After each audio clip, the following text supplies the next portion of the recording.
Good evening, everyone. 27th regular meeting of the Memphis City Council. Mr. Clerk, please call the roll. Counselor Bears. Present. Counselor Falco. Present. Vice President Knight. Present. Counselor Marks. Present. Counselor Morell. Present. Counselor Scarpelli. Present. President Caraviello. Present. All rise and salute the flag. I pledge allegiance to the flag of the United States of America, to the republic for which it stands, one nation, under God, indivisible, with liberty and justice for all.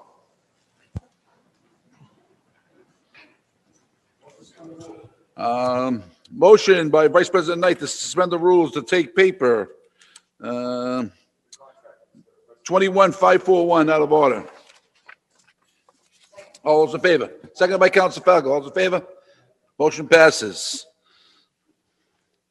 Dear Mr. President and councilors, I respectfully request and recommend that the City Council approve the following amendments to the revised ordinance titled Compensation Plans and Leave Ordinance, Chapter 66, Personnel. This amendment is requested due to a recently negotiated agreement with the Teamsters Local 25 covering employees from 3 departments. It is estimated that the contract will cost approximately $288,920.92 in retroactive funds. This contract, for which negotiations began in 2019, is the first covering the affected employees. A request for transfer of the funds to the affected departments will be submitted to the City Council under a separate cover. Sincerely yours, Brianna Lungo, Kern Mayor. Be it ordained that the City Council and of the City of Medford in Chapter 66 entitled Personnel Article 2 entitled Classification Compensation Plans, Section 66 Act 40 is hereby amended by inserting the following new section.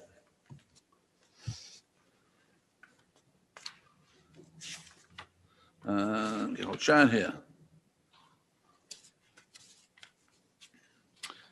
Be it further ordained that the positions outlined herein be removed from their current classifications as they appear in the current classification compensation plan. Okay. Any discussion on this? The representative from the administration that might want to explain what's going on with this, Mr. President? There is no one from I don't see anybody from the administration here, Mr. Vice President. How much are they asking us to Councilor spend Bears. tonight? There is,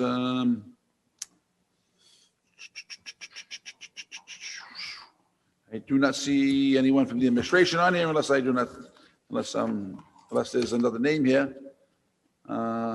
Mr. President, maybe we can have a representative from this newly organized employee group come up and explain to us what this is all about. Yes. I know that this is something that's been long awaited. We've been waiting for a long time for this contract to come before us, so maybe someone can be here to fill us in.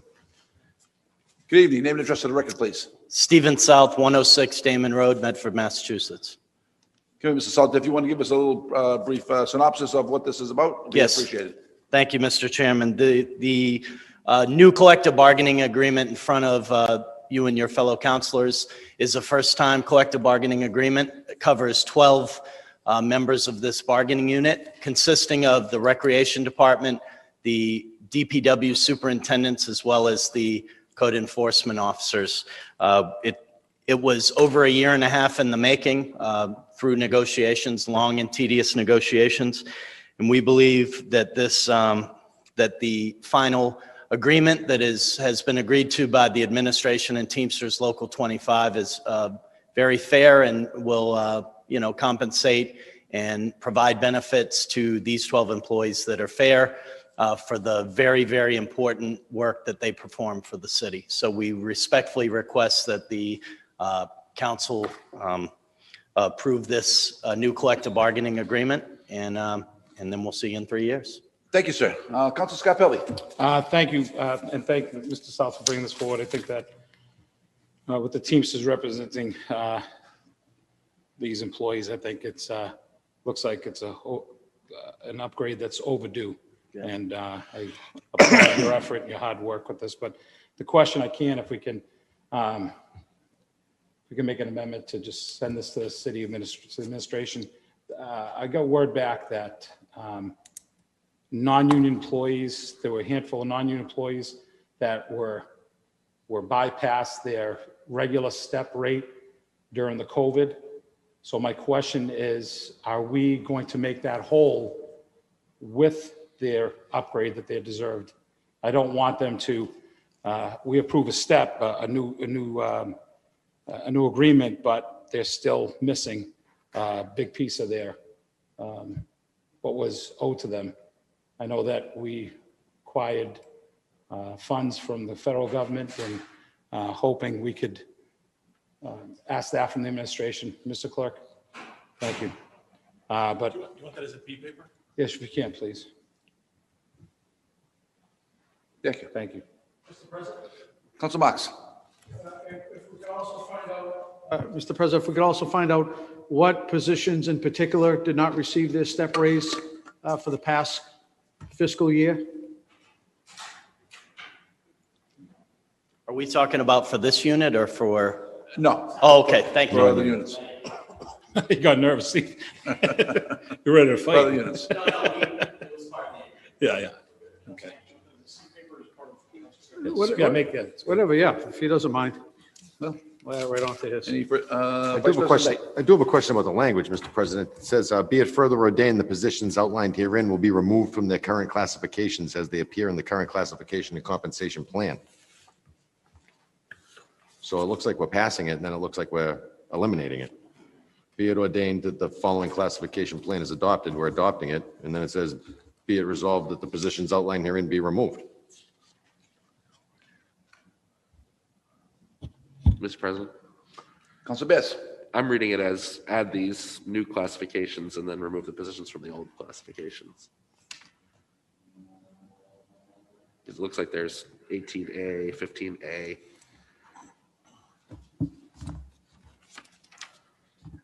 So I'm reading it as creating new classifications for these specific positions and then removing those positions from the former classification. They should put new in there or something. They should,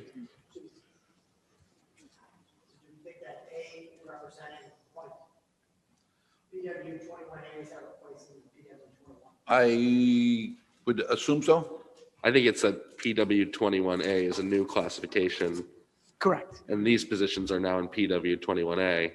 But if there are positions that are in PW 21 that aren't included here, they're staying the way they are.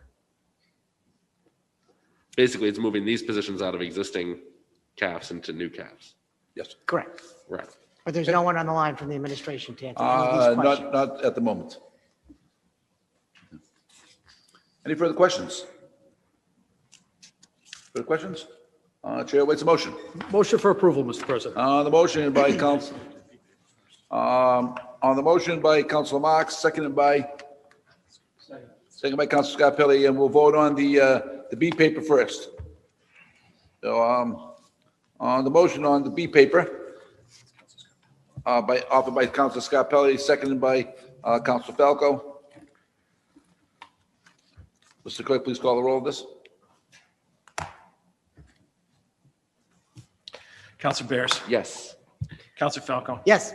Vice President Knight. Yes. Counselor Marks. Yes. Counselor Morell. Yes. Counselor Scarpelli. Yes. President Caraviallo. Yes, 7 in the affirmative, none of the negative, motion passes. Mr. And on President, where we have waited 19 months, 20 months for this contract to come to fruition, something that started during the previous administration and was negotiated almost to the end of the current administration, I would offer the motion that the additional readings be waived and the employees before us this evening be afforded their cost of living increase ASAP. This would be a retroactive increase to January 1st, 2021. So that's about 7 months of benefits that these employees would be able to receive should we waive these additional readings. Second. Okay, so, you want to make that as an amendment? That'll be a motion, Mr. President, to As a waive the motion? additional readings on the passage of the ordinance. So on the motion by Vice President Knight, seconded by Councilor Marks, to The motion, to waive the 3 readings? so the motion is to approve the ordinance and waive the 3 readings. That's one. No, just to waive the 3 readings. Okay. Just waive the 3 readings. All those We in already approved favor? the ordinance. All those in favor? Aye. All right. Aye. Motion passes. On the original paper. Mr. Clerk, please call the roll of that one. Vice President Knight moved for approval. Who's the second on the? No, Council Marks moved for approval, I think. Yeah, Yeah, correct. Council Marks moved for the approval, and Council Scarpelli seconded. Main paper. This is to ordain. This is to, yeah, this is ordained.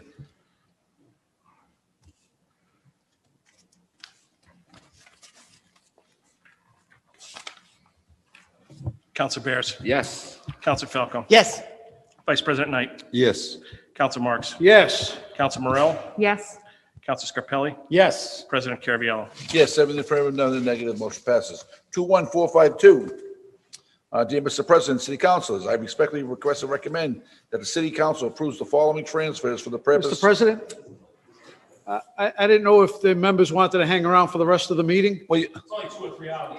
if you Guys- want to wait, Yeah, okay, then you come, okay. Let's see. Okay, thank you want you. to wait, we haven't approved the money yet. Yeah. Dear Mr. President and City Councilors, I respectfully request and recommend that the City Council approves the following transfers for the purposes of funding negotiated contract settlement between the City of Medford and Teamsters Local 25. Department Executive Personnel, $288,188.51. 2, Department of Public Works Personnel, $7,529.99. Building Personnel, $184,269.46. Electrical Personnel, $28,306.76. Recreation Personnel, $68,082.30. Total, $288,188.51. Move approval, Mr. On the President. motion by Vice President Knight, seconded by Council Bears. Mr. Clerk, please call the roll. Council Bears. Yes. Council Falco. Yes. Vice President Knight. Yes. Council Marks. Yes. Council Morel. yes, Council Scarpelli. Yes. President Caraviallo. Yes, 7 in the affirmative, none in the negative, motion passes. Motion to revert back to regular business. Offered by Vice President Knight, seconded by Second. Councilor Falco. All those in favor? Aye. All those opposed? Motion passes. Hearings. 21190.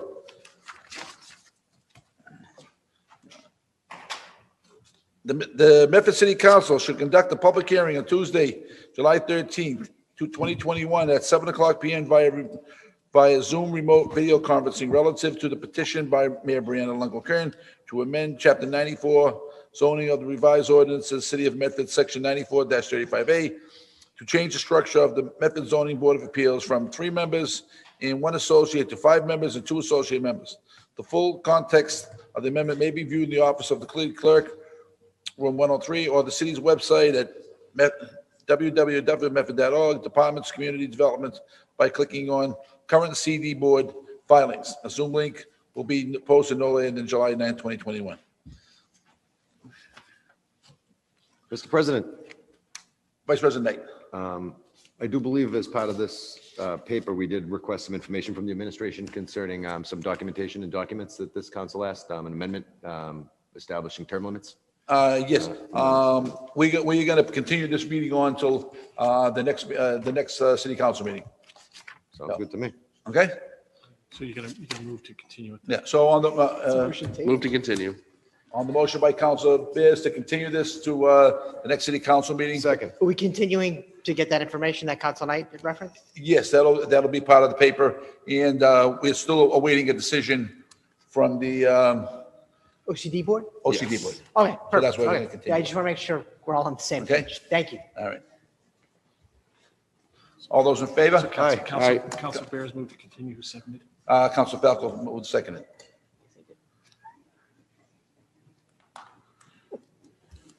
All those in favor? Aye. Opposed, motion passes. Okay.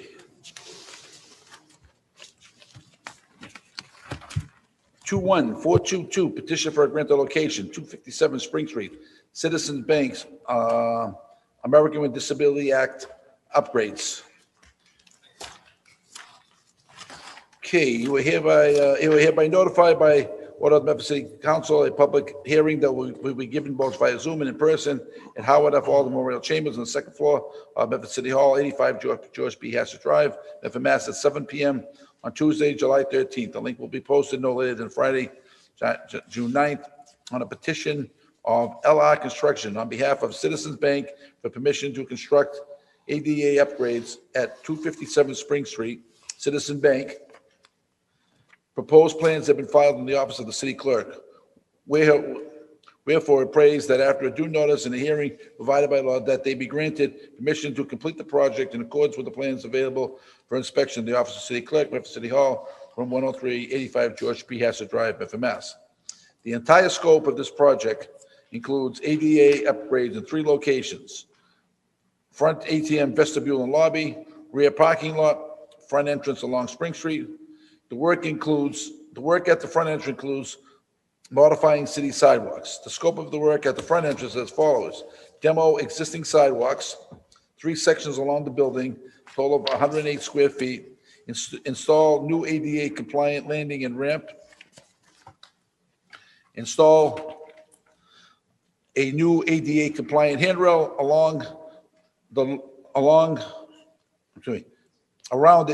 landing ramp. Approved by the chief engineer with the following conditions, recommendations: that the engineering division be provided a suggested process to assist the city council in our October 2020 memo, as indicated by the process approved by the city council. The petitioner would be required to draft a proposed licensing agreement in coordination with the legal department and engineering division. The engineering division recommends that the city council determine if this process is adequate and reasonable pursuant to section 74-63 of city ordinances. 2, the engineering division recommends that existing encroachments be allowed to remain so situate for as long as they remain in good condition. If they fall into disrepair or poor condition, the city will revoke the license. The existing encroachment will include a metal fire escape, building cornices, and signs attached to the building. 3, the easement plans indicates an easement area that extends beyond the existing projections into the public way. The engineering division takes no exception to this approach. However, the license agreement should indicate that no new encroachments or expansion of the existing encroachment is allowed beyond the limits of the existing encroachments as shown on the easement plan. 4, the license agreement should indicate that the licensee will maintain encroaching items in good condition. 5, the license agreement should indicate that the city will revoke the license upon removal of the encroaching items. 7, the city council decide if the license agreement should include a renewal period or expiration. 7, the city council should recommend a reasonable fee be charged by the city for use of the public property for the benefit of the petitioner. 8, the licensed area must include the level landing at the base of the ramp. 9, the license agreement should acknowledge that the potential presence of underground utilities beneath the proposed ramp should not restrict access to these utilities. 10, the notification for the public hearing regarding this approval should include utility companies that have infrastructure in this block of Spring Street. 11, the sidewalk work associated with ramp adjacent to the cracked sidewalk panels. Adjacent cracked panels should be replaced. 12, the ramp is a projection of the building and is associated with the building exit entrance. The ramp must be built per applicable building code inspected by the building department for code of compliance. 13, the building indicates a National Grid manhole near the proposed ramp. The licensee agreement should not restrict access to this manhole. 14, the plan indicates a tree pit on Spring Street that conflicts with the clearances needed for the ramp. The new location appears reasonable and should be confirmed with the tree warden. 15, the license agreement should indicate the minimum clearance between the minimum ramp and the front of the curb to be 72 inches. Call 781-393-2425 for further accommodations. Mr. Clear. Okay, do we have anybody here from, Tim, are you on the call here? No. I believe. Tim, Mr. Tim? Hang on. Tim is on. Yes, Mr. President, I'm here. Tim, I've read all these recommendations. Do you have any further comments on this? No, besides just so everybody understands what they're asking to do is to build a portion of their building, the ADA ramp, in the public way. So it is a building projection in the public way. So that is what you would be approving tonight. And then the other thing to note is that there are existing encroachments that include the elements described, the fire escape, some signage, and actually the building itself. So the easement plan submitted sort of takes care of all of those elements. So hopefully that clears things up. Okay, Councilor Rowe. Mr. President? Councilor Rowe. Oh, Thank you, sorry. Mr. President. So Tim, if I understand, it's the access ramp is extending out onto the existing sidewalk is what's happening? Correct. So if you're, parallel to the building, you're walking down the sidewalk, so there will be, I guess, ramps on all three sides, I'm assuming, so people who are just continuing down the sidewalk are able to, whether they're in a stroller or mobility device, are able to just go up and down that new ramp?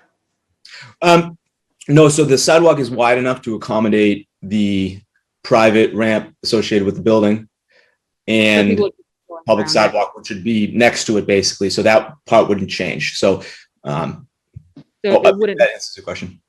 it wouldn't necessarily break the path of anyone coming down the sidewalk, and they would have enough space for, a stroller, a wheelchair, anything like that, without having to come in contact with this ramp? Correct. Okay, thank you. Council Bears. Thank you, Mr. President. Tim, just two questions for you on these conditions 6 and 7. Do you have any recommendation to the council as to what a reasonable fee would be, or, renewal period or expiration? Not specifically, but I don't know if there are. I looked into it before doing this review. I don't think there are very many similar situations in the city. So I do not have a recommendation for you. And in terms of the sidewalk that they are replacing in addition to the ramp, is that just going to go up to the limit of the sidewalk next to their building on Yeomans and Spring Street, or is it going any farther than that?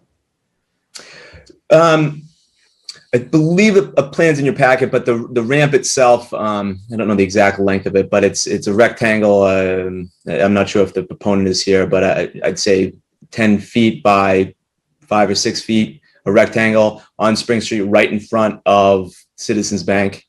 It doesn't extend over to Yeomans, and it doesn't extend over to the parking lot. It is isolated in that sidewalk on Spring Street.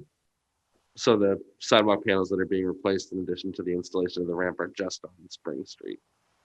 Oh, I'm sorry, Councilor Bez, I didn't hear that last part. You said, it says in here that 108 square feet of sidewalk is being replaced as well.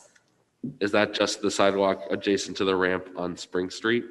That would be, and the proponent may be able to correct me, but I believe that would be the sidewalk that is taken up by this ramp. Okay, I'm gonna have to find it. This is a long one, but somewhere in here it says that sidewalk is being, additional sidewalk, cracked panels are being replaced as well adjacent to the ramp. Number 11. Yeah, Yes, number 11. Right. So that basically is if they're going to be doing this work and there is a cracked panel next to where they're doing the work, then they should be replacing that as well. That is in there. It's pretty typical for me and my office to do that, because if you're working next to a panel that needs to be replaced, then you should just replace it. Yeah, okay, gotcha. Mr. President, If I may, from the chair, Council Falco. Tim, has this plan been reviewed to ensure that it's compliant with the ADA? The plans, yes. I'm not the built condition, obviously, but the plans, I reviewed them with the general principles of ADA clearances and slopes and things like that. Once it is built, and I would imagine too, before it's built, the building department would have a review process for the ADA compliance as well. And probably our ADA compliance officer? Certainly, yeah. So the ADA compliance officer hasn't had an opportunity to review any of this yet? I don't think so. It's been through my office, and I think that's it. Thank you. Chair recognizes Council Falco. thank you, Mr. President. Tim, quick question regarding Councilor Beers had mentioned previously the recommendations of number 6 and number 7. So do you know if this has been done in any other cities and towns in the past? Yes, it has. It has. And basically the process and the plan that comes with this is pretty typical. So it's similar to non-building easements that this body has approved before, except the big difference here is that we're talking about a portion of a building as opposed to just a park or a landscaped area or something like that. But yeah, I mean, I'm familiar with the city of Boston's process. They license public way areas for private use, and they have a typical process for that. And are you familiar with their fee structure of what they've done in the past, like the city of Boston? No, I'm not. I'm looking at this because reasonable is kind of arbitrary as far as what's reasonable. And, if we're looking to come up with a fee, it'd be good to have some sort of guidance as to which way to head on that, I guess. $1 million? $2 million? Exactly. I mean, is it a yearly fee? Is it a one-time flat fee? That type of thing? I think it's something that needs to be looked at. I certainly think it's a step in the right direction, and I think that this is something the council's called for in the past, is for the monetization of the use of public spaces and the storage and, scaffolding of equipment and stuff like that. So I think it's a step in the right direction. I'm glad to see that we're making an effort to do it. And I certainly. I agree. I think it's a great idea. I'm just looking for, in the past, if we've done something like this, and because I don't remember doing something like this since I've been on the council. Maybe I don't think it comes up that often, but I'm just wondering, and I'm not sure if some of the senior councilors might have recommendations as to which way to head on this, or if we've done this before in the past, what have we charged? You ready, Mike? It's all you, baby. Councilor Marks, the chair recognizes Councilor Marks. I do have a quick question. Councilor Bears. Would this be an annual fee or a one-time fee? Or is that in our purview as well, Tim? Oh, sorry, I wasn't sure if you were asking me. I believe that's in your purview. So I would think it would be similar to like renting land or leasing space. So. Okay, Mr. President. What's the going rate? Well, What's the going rate of public space to be policed? So could we leave this with the, if we move to approve, but also the caveat that maybe the city assessor could give us a cost estimate of what the amount of land that they're going to use and what the rate is square foot for rental. I mean, I'm just throwing ideas out there, but maybe we can ask them for some guidance. I mean, I think it might make sense for us, for approval even, to sit down with the assessor to, define the parameters of what we're getting into. And I don't think it's commercial property. We have a commercial tax rate. We have 108 feet of land. So I think that's not going to be a formula that's going to be too difficult for us to put together. But I think it's something that we should. So then I make the motion that we, I know if we have further questions, but we table this until the next meeting with the notes sent out to the city assessor to give us a recommendation. On the motion of Councilor Scarpelli to refer the matter to a committee of the whole with the city assessor, seconded by Councilor Falco. Councilor Marks. Thank you, Mr. President. I was just wondering if the petition is on the call. The commissioner is on the call. And my question is, Mr. President, are there currently renovations other than ADA that are happening to Citizens Bank, and that work triggered off additional ADA upgrades? The chair recognizes Christopher Schultz on behalf of the petitioner. Can you hear me? And name and address for the record, please, Mr. Schultz. Hi, Chris Schultz with LR Construction. Did you happen to hear Councilor Marks' question? Could you repeat it, please? I'm sorry. The question is Citizen Bank in the process of renovating the building, and these renovations triggered off ADA upgrades? How did this come about? They are not part of a larger renovation. This is part of a larger group of Citizens branches that are being ADA upgraded. There was some other work inside the vestibule that we did that we've already completed that did not affect any of the city sidewalks, and this was the second half of the project that does go outside onto the sidewalks. Bruce Bisbano, the architect, I believe, has also been unmuted. He can speak to some of these questions as well. Also, Mr. President, if I could, Please do. was there any consideration of doing this work internally and not needing to take over city property?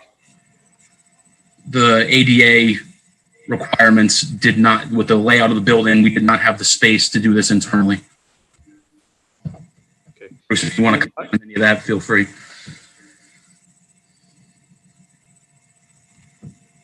Mr. Bisbano, would you like to add anything? I don't think we can hear you. You're unmuted, but we have no volume for you. The simple answer to that was no. There was no way to do it inside the footprint of the building. That's why we've talked to Tim and gone through this process, because we needed to use the city sidewalks. In my last point, Mr. President, is under bullet point 2, under recommendations. It says that the engineering division recommends the existing encroachments be allowed to remain as long as they're in good condition, or if they fall into disrepair or poor conditions. And then it says the city will revoke the license. So I'm not sure what advantage that is. Just say, and I'm not saying this is going to happen, these particular ramps fall into disrepair, they become an eyesore, they become unsafe. We revoke the license, and guess what? They're on our city sidewalk, and we have an eyesore there. What advantage is that to the city of revoking a license? I'd like to see something with a little more teeth, Mr. President, that they will not fall into disrepair, or that they maintain a certificate of condition on a yearly basis. So they hire their own contractor to come out every year and make sure they're in proper condition and so forth. So I'd rather see that than we put a condition that will revoke a license and then be stuck with a ramp that is an eyesore that's dangerous and becomes a city responsibility. So that would be my recommendations for bullet point number 2. So noted. Chair recognizes Amir Salam from Citizens Bank. As soon as I can find how to unmute them.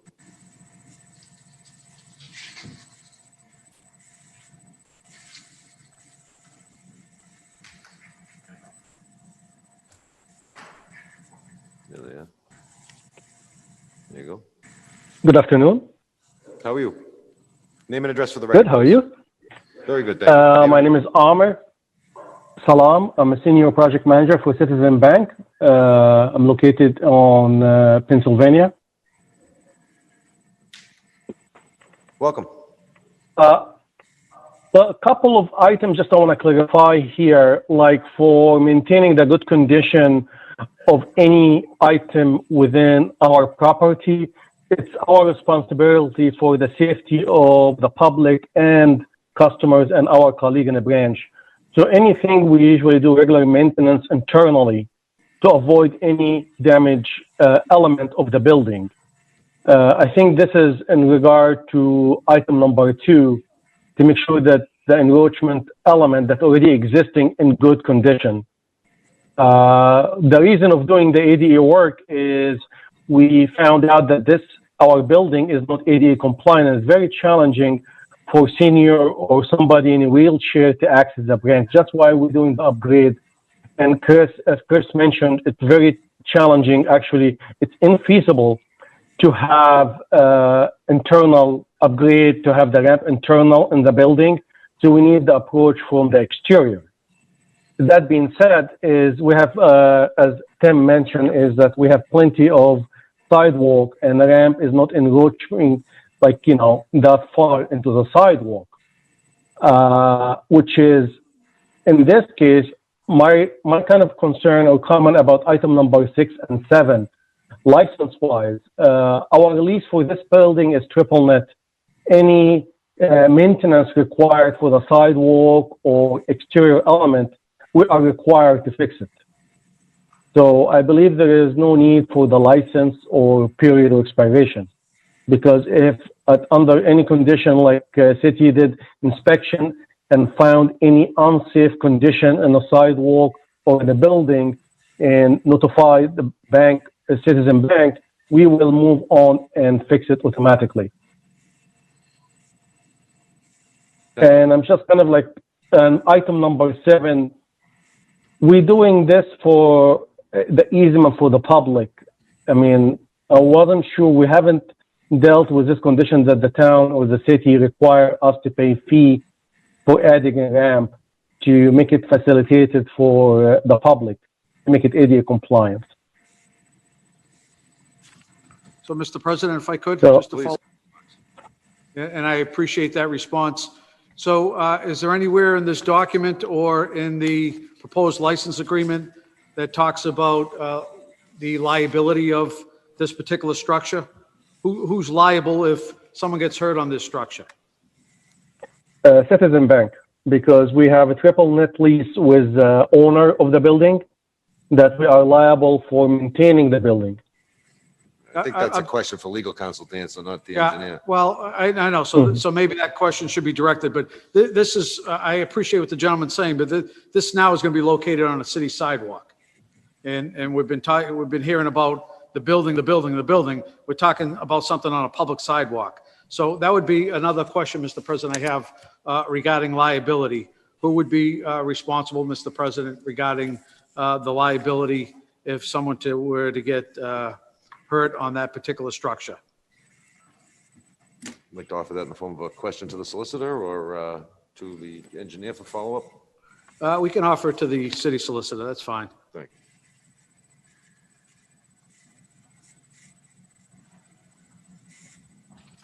Is there anybody from the public that has anything they'd like to add? Oh, I'm sorry, the chair recognizes Councilor Morell. Thank you, Mr. President.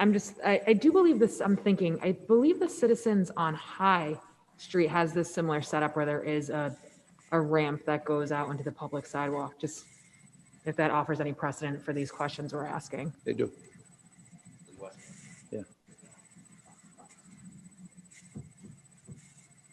Chair waits a motion.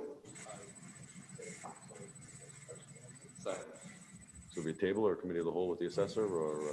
With those two questions that Council Marks and about the liability and the cost of. Does the body feel that warrants a committee of the whole, or does the body feel that warrants something we could do on regular meeting? Regular meeting? Right. Motion to table until the questions are answered by the administration? Second. And also, Mr. President, on the bullet point too, if we can get maybe the city engineer to rework that. I just don't feel comfortable with the city revoking a license with a structure that's left on our public sidewalk. Understood.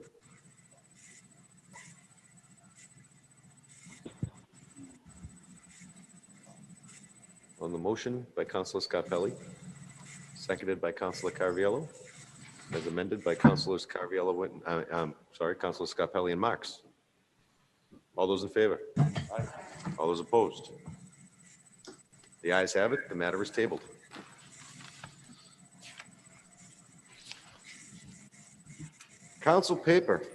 Motions, orders, and resolutions. Council paper 21441, offered by President Caraviallo. In light of the recent tragedy in Florida, be it so resolved, the building commissioner report back to the council the protocol for inspecting buildings over 4 stories in the city of Medford.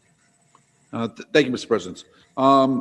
As I think we've all seen what happened down in Florida over the past few weeks, and I hope that never happens in our city. But is there a protocol that we have in our city for inspecting buildings every 10 years, every so many years, over so many stories?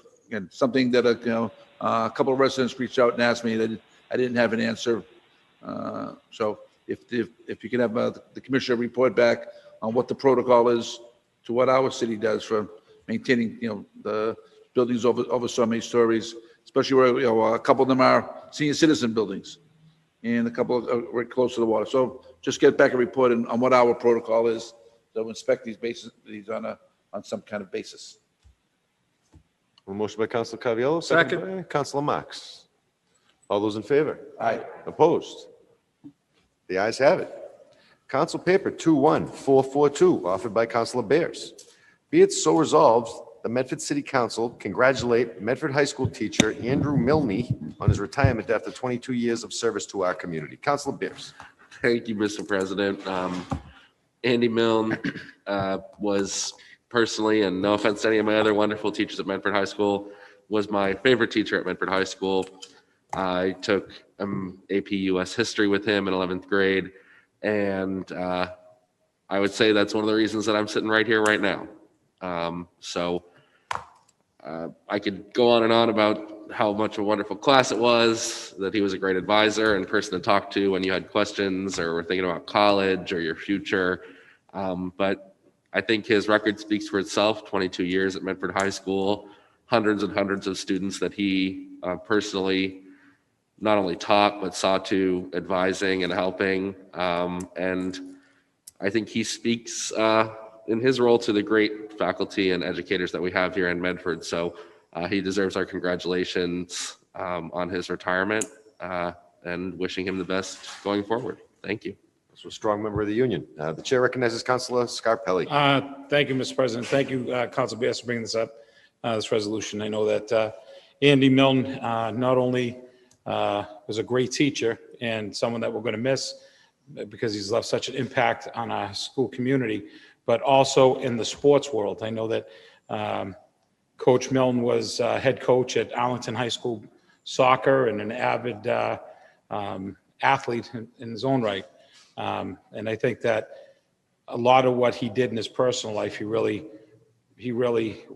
was a driving force for a lot of his students. As I talked to some of his students, that they really took his drive in all aspects of life. So I think that's a sign of a great teacher and a sign of a great mentor. So I guess we can blame him for Council Bears to be here. So he's right. But he's a great. Some would say thank. Some would say thank. Great teacher, and wish him well in his retirement. And thank you. I'm sure you guys had some great battles on the soccer field, Coach. On the motion by Councilor Bears, seconded by Councilor Scarpelli. All those in favor? Aye. Opposed? The ayes have it. The motion passes. Council Paper 21443, offered by Councilor Falco. Be it resolved, the Medford City Council congratulate Alicia Nunley Benjamin on her recent appointment as Finance Director for the town of Littleton and thank her for her many years of service to the city of Medford. Councilor Falco. Thank you, Mr. President. I just wanted to thank Alicia Nunley Benjamin for her many years of service to our city as the budget director and CFO. She made a number of great contributions here to our city and with the budget process. And, she was always available to answer questions. It was a pleasure to work with her, and I just wanted to wish her well in her new role in all of her future endeavors.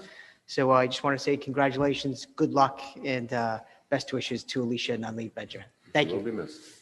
Chair recognizes Councilor Morell. Jump the line.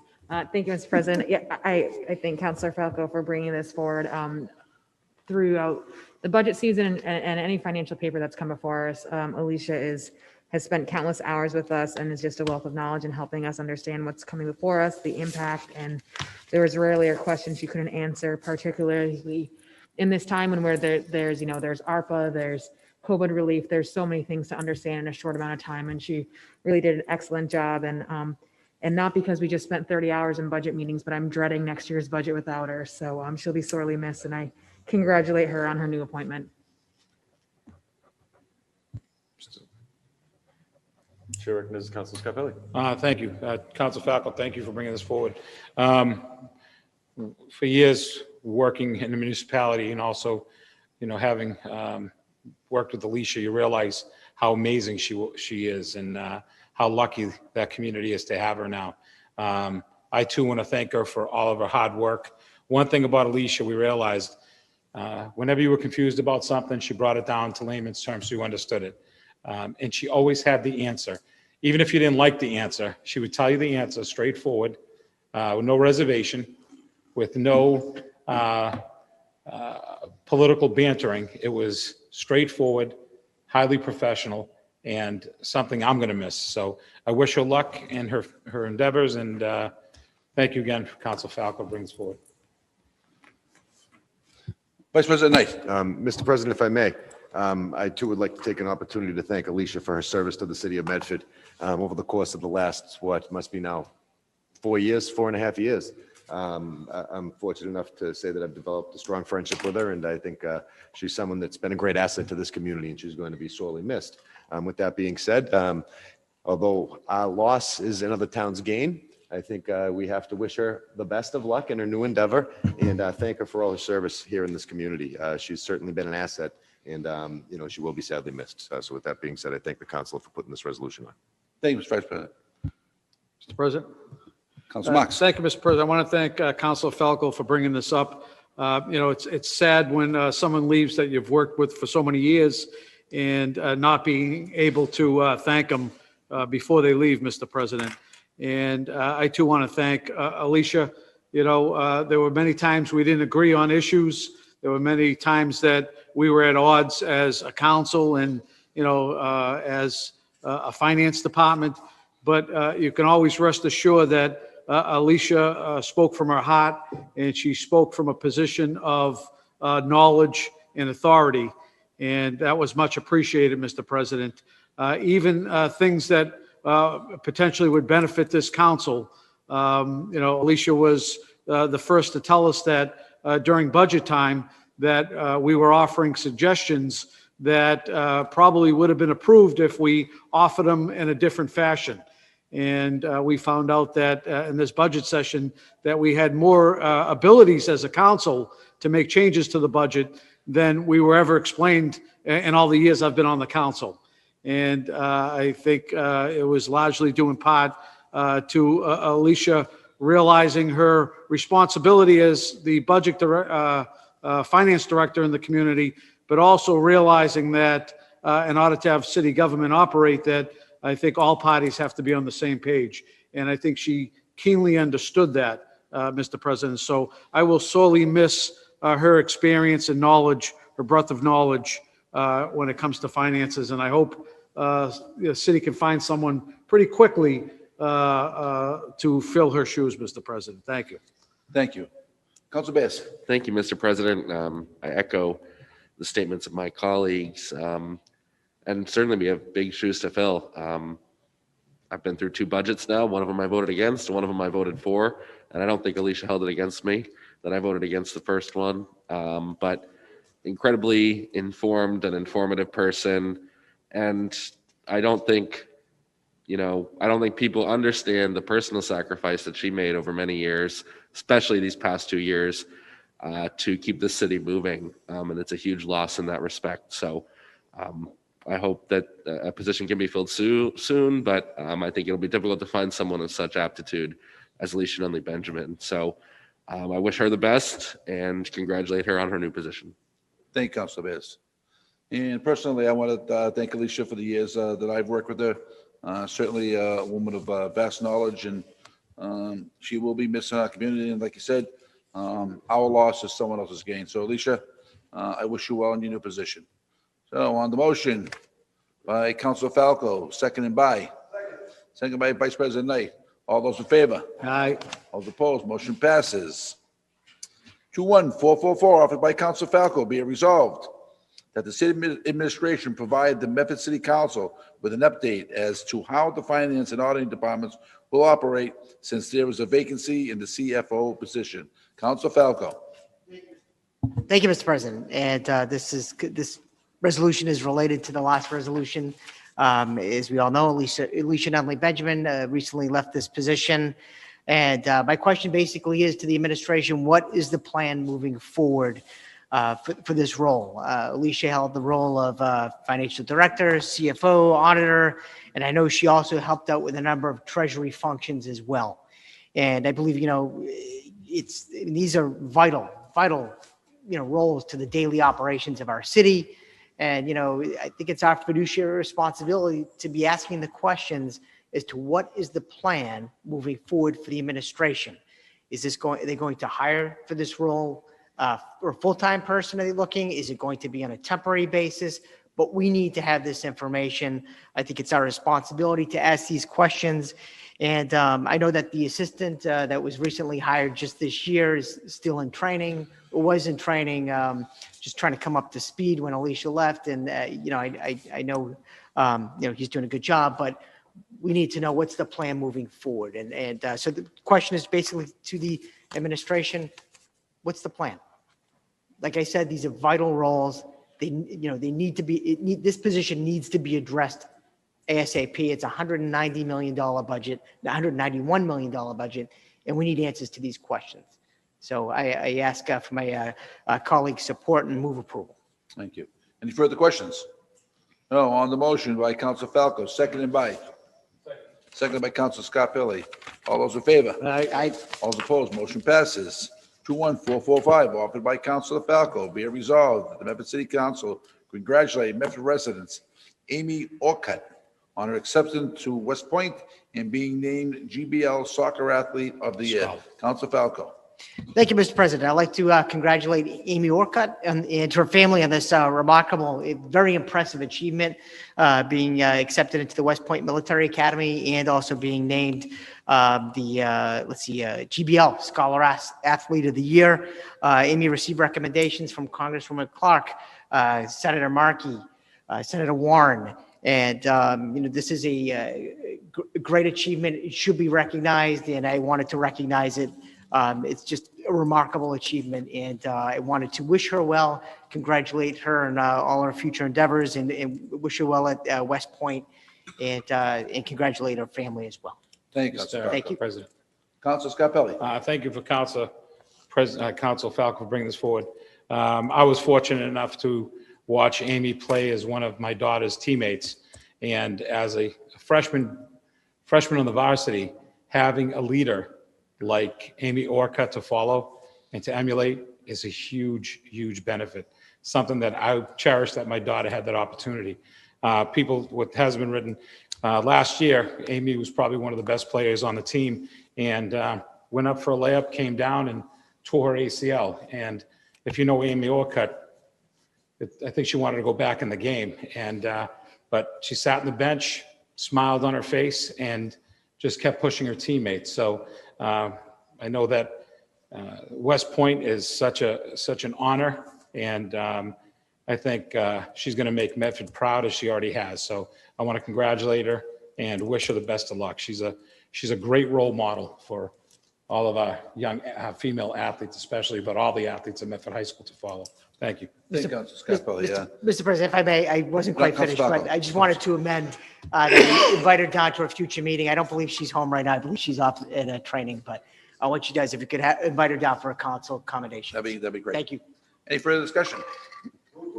Oh, on the motion offered by Counsel Falco, seconded by Vice President Knight. All those in favor? Aye. All those opposed, motion passes. 21446, offered by Counsel Falco. Be it resolved that the DPW perform routine maintenance at the city-owned Bridgewell Hegner Center on Maple Park Avenue. Counsel Falco. Thank you, Mr. President. Recently, I was walking down Maple Park Avenue, just taking a walk, and I walked by the property, the former Hegner Center, and it's in really bad shape. I mean, it is overgrown with all kinds of trees, weeds. I mean, it looks pretty neglected. It's not fair to the residents that live in Maple Park condominiums that they have to look at that every single day. So I just wanted to ask that the administration please send by the DPW to clean up the property. It is a city-owned property. It should be on a regular maintenance schedule. By looking at it, it does not appear to be on a regular maintenance schedule. The residents that live in that neighborhood should not have to put up with that. And I'd also like to find out what the maintenance schedule is for this property. So if I could please get that from the DPW, and if we could just have the DPW provide some maintenance on that property, I'd greatly appreciate it. And I would ask for my council colleagues' support, and I move for approval. Thank you. Any Second. further discussion? Second. On the motion by Counsel Falco, seconded by Counsel Scarpelli. All those in favor? All right. All those opposed, motion passes. 21447, offered by Counsel Falco. Be it resolved that Park Medford report back to the Medford City Council the reason for a system glitch over the past weekend where customers were charged numerous times in error, and what steps have been made to resolve the issue? Council Falco. Thank you, Mr. President. I received a number of calls over the past week regarding people that actually parked their cars. I think it was actually Haines Square area where they were charged numerous times. And I mean, they basically swiped their credit cards and they were charged like 30, 40 times the same transaction over and over again. And it was to more than one person. So I'd like to get a report back to Park Medford as to what the issue was and just to confirm that these issues were all resolved by Park Medford over public parking.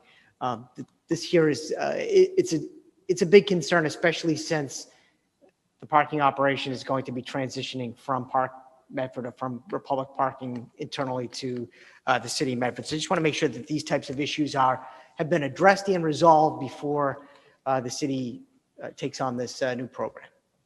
Move approval. Thank you. Okay, any further discussion? On the motion by Council Falco, second by Vice President Knight. All those in favor? All those opposed? Motion passes. 21448, offered by Council Falco. Be it resolved that the administration provide a staffing update with regard to the Office of Planning, Development, and Sustainability and the administration's plan to fill any vacant positions. Council Falco.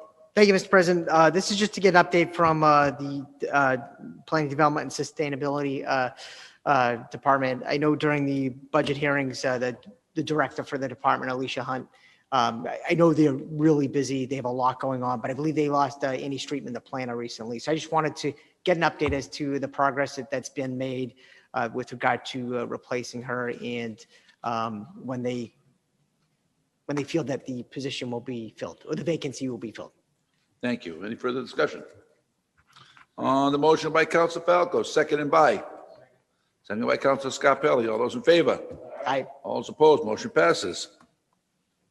Communications, city officers and employees, 21449. 2, President Richard Caravelle and member of the Medford City Council, register of voters. The St. Francis Parish Center will no longer be available to the city as a polling location because the building has been sold. I therefore have worked to identify a new polling location for Ward 2, Precinct 1. I am recommending that you approve Roberts Elementary School as a new polling location for Ward 2, Precinct 1. I've had a preliminary conversation with John McLaughlin of the Medford Public Schools, and he sees no obstacles to using the Roberts School for this purpose. As you're aware, all municipal elections use the same ballots. Placing 2-1 and 2-2 in the same location ensures that both polling locations would use the same ballots for state and federal elections as well. Furthermore, there is a precedent in using schools as multiple polling locations. The city already uses the former Columbus School, now renamed for both 5-1 and 5-2. I need to notify the voters of a precinct change at least 20 days in advance of the election. I plan to make this notification via mailing required and by at least 2 reverse 911 calls for each election. I will also place signs at the St. Parish Center as required, notifying voters that the site is no longer a polling location. In addition, we will make all the additional required notifications. We will place the new information on the city's website in advance of the 2 upcoming elections. Once you have formally designated the new polling place, I will begin this notification process. Our number one concern is to plan and execute full, fair, and transparent elections. I am confident that this new polling location will allow us to achieve this goal for the voters of 2-1. Thank you for your attention in this issue. Please feel free to contact me if you have any concerns. Mr. Clerk, would you like to address this? Councilor, it's fairly straightforward. I tried to keep all the information in the memo as brief but as detailed as possible. Because the Parish Center has been sold, we are going to lose that as a polling location. So we need to move 2-1 into another location. The location that makes the most sense is the Roberts School because 2-2 is already located there. As you're aware, all city ballots are the same for municipal elections.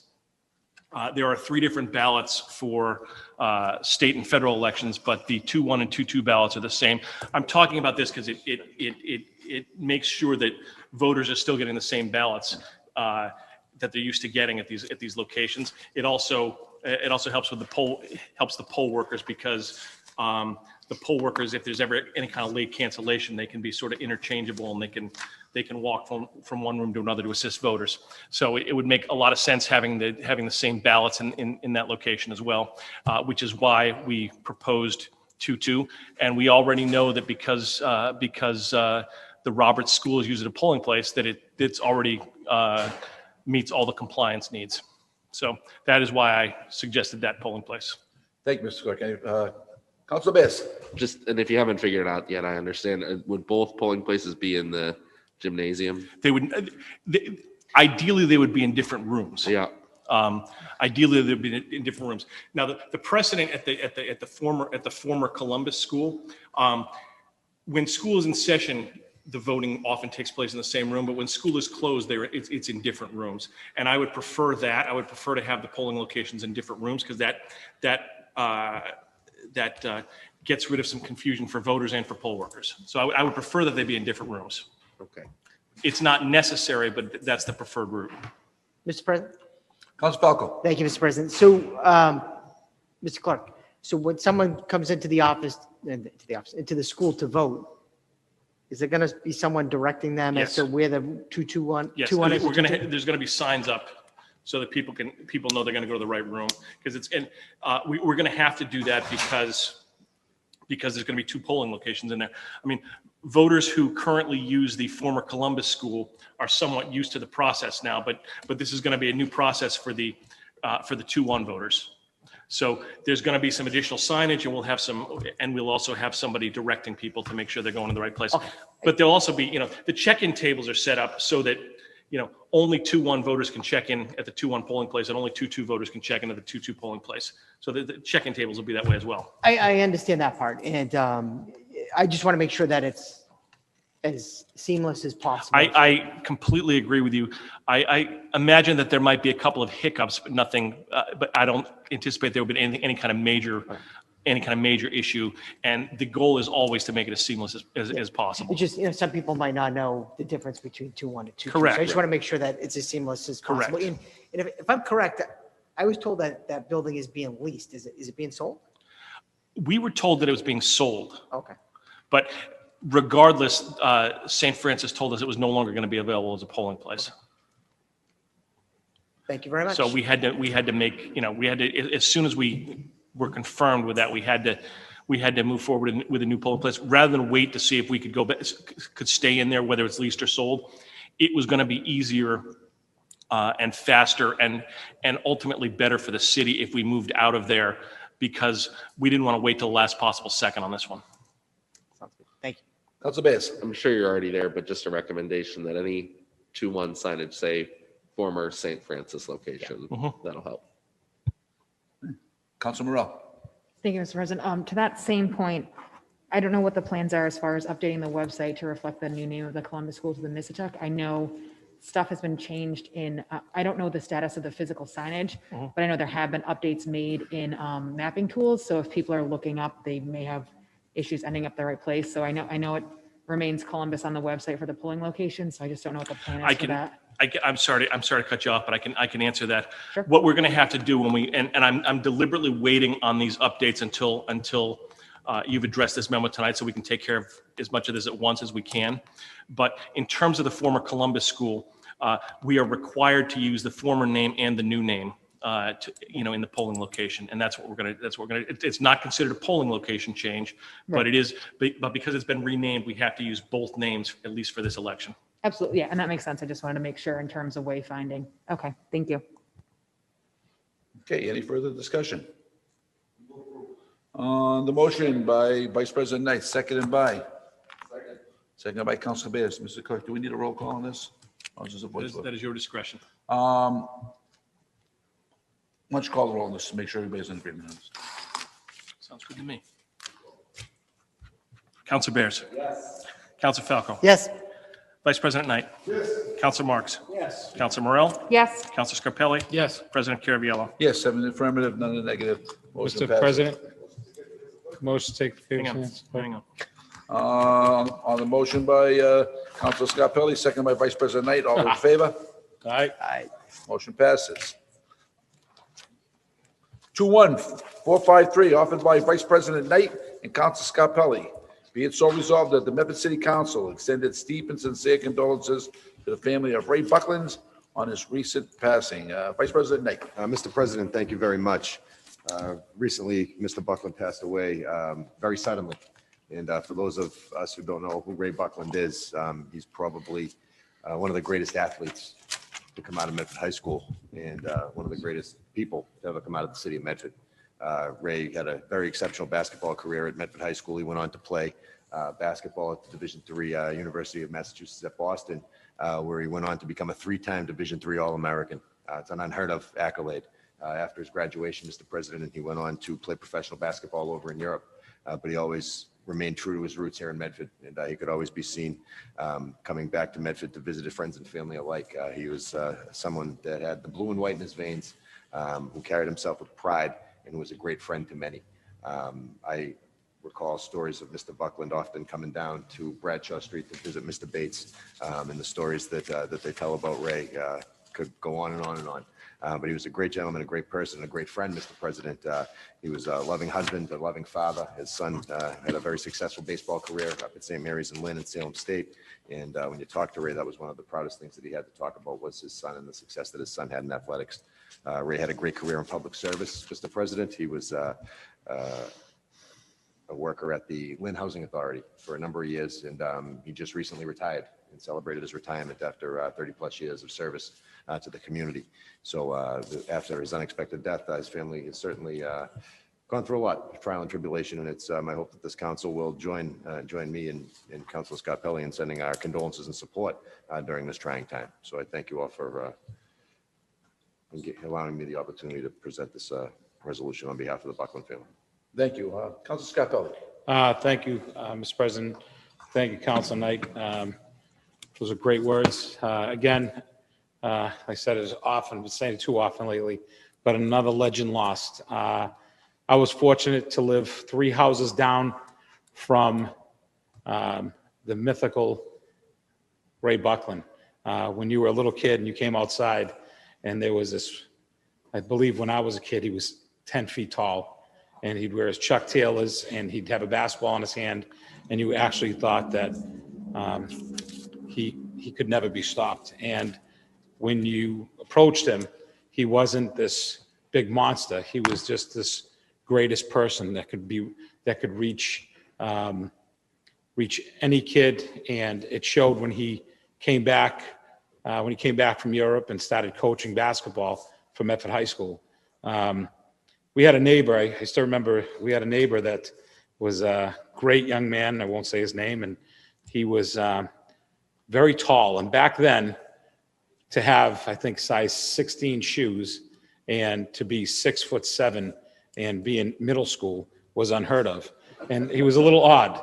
And at the time, growing up, and I'll never forget that we would see him and I'd say, "Hey, where'd you get those awesome sneakers?" And he'd say, "Ray brought them over to me." And that's the type of guy he was. I mean, he'd see something and he'd do his little piece, little part. And, I've spent a lot of time in Lynn at Fraser Field with our successful baseball programs, whether it be through Babe Ruth or whether it be through the high school.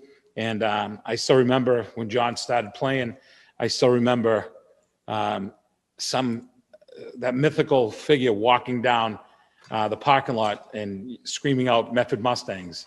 And there was Ray, and leaning against the fence with the rest of the Mustangs and rooting on his Medford Mustangs team. And, I was fortunate to see him just a month ago and sit with them and watch a few innings of the ball game with them. But he was just like Adam said, a great dad, a great husband, a great friend, loved his mom and dad. And again, it's another legend lost, and send our condolences to his family. He will be missed. So thank you. Thank you, Council Scarpelli. And I want to send my condolences to the Buckland family. And like they said, he's a young man who was larger than life when he was a young kid. He was a legend in our community, and as Council Scarpelli said, another legend whose blood was blue and white has passed on. So again, my condolences to the Buckland family on his loss. So if we could Mr. all rise and President, if I may, moment of silence. If you look at Ray's obituary, there's a line, and what you just said made me think of it, but I believe at the end of Ray's obituary, it said, heroes never die, but legends live forever. And those are certainly words that represent Mr. Buckland. Right after the moment of silence, please.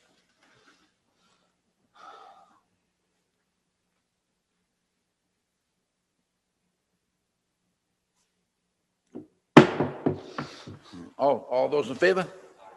All those opposed, motion passes.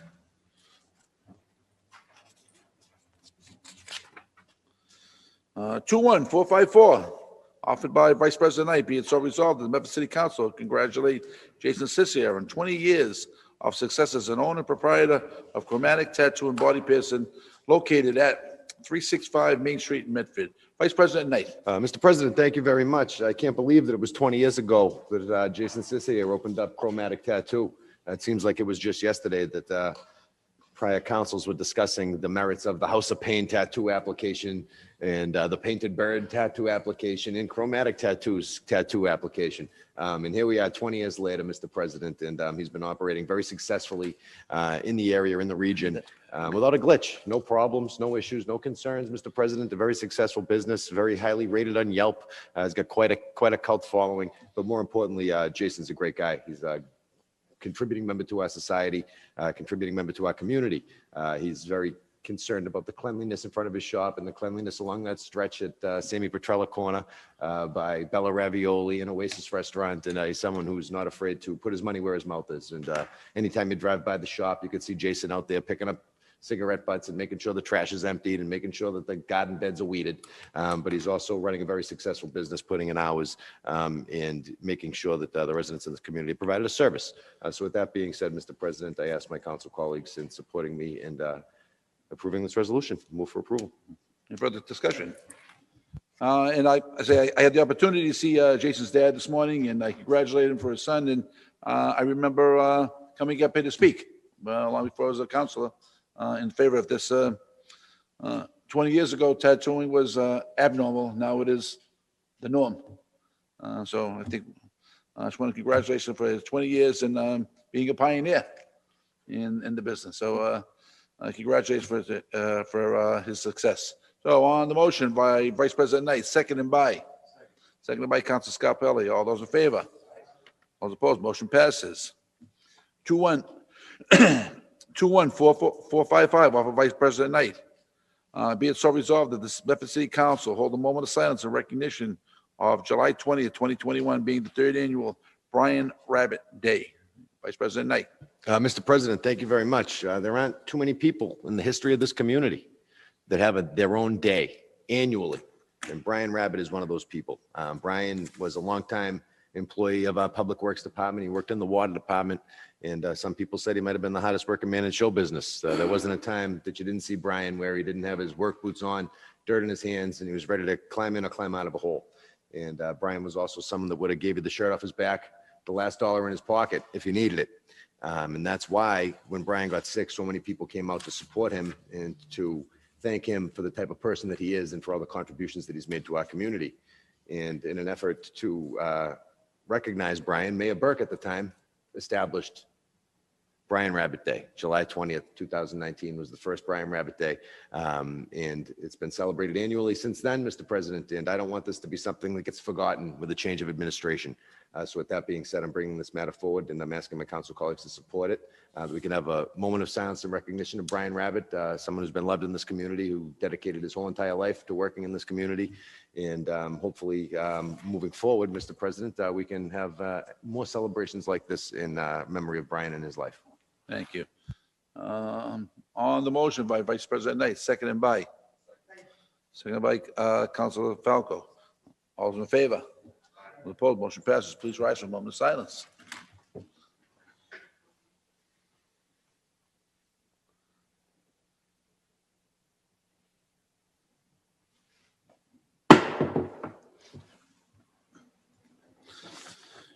21456, offered by Councilor Bears. Be it so resolved of the Bedford City Council that we send our deepest and sincere condolences to the family and friends of Joseph Placetti on his recent passing. Councilor Bears. Thank you, Mr. President. One of the lucky blessings of youth is that I am not often here putting condolence resolutions on the agenda. And I think, when I am in that position, it's very often a very sad situation. And all I can say is that Joey Placetti, as a 26-year-old Medford resident, passed away unexpectedly and suddenly. He's a musician, comedian, a friend to very many people, made a huge impact on many thousands of people here in Medford and across our area and across the country. I'm close friends with his sister Brittany and friends with his sister Lauren. And there's a lot of people, his parents, friends, many people in the city mourning and grieving his loss. So I just wanted to take a moment to recognize it and hold a moment of silence and let everyone know as well, there will be services at St. Joe's Saturday, July 24th at 11 a.m. So thank you very much. Yeah. And it's always a shame when a young man of his age passes away in our community. So on the motion by Councilor Bears, seconded by Vice President Knight, all those in favor? All those opposed? Motion passes. Please rise for a moment of silence.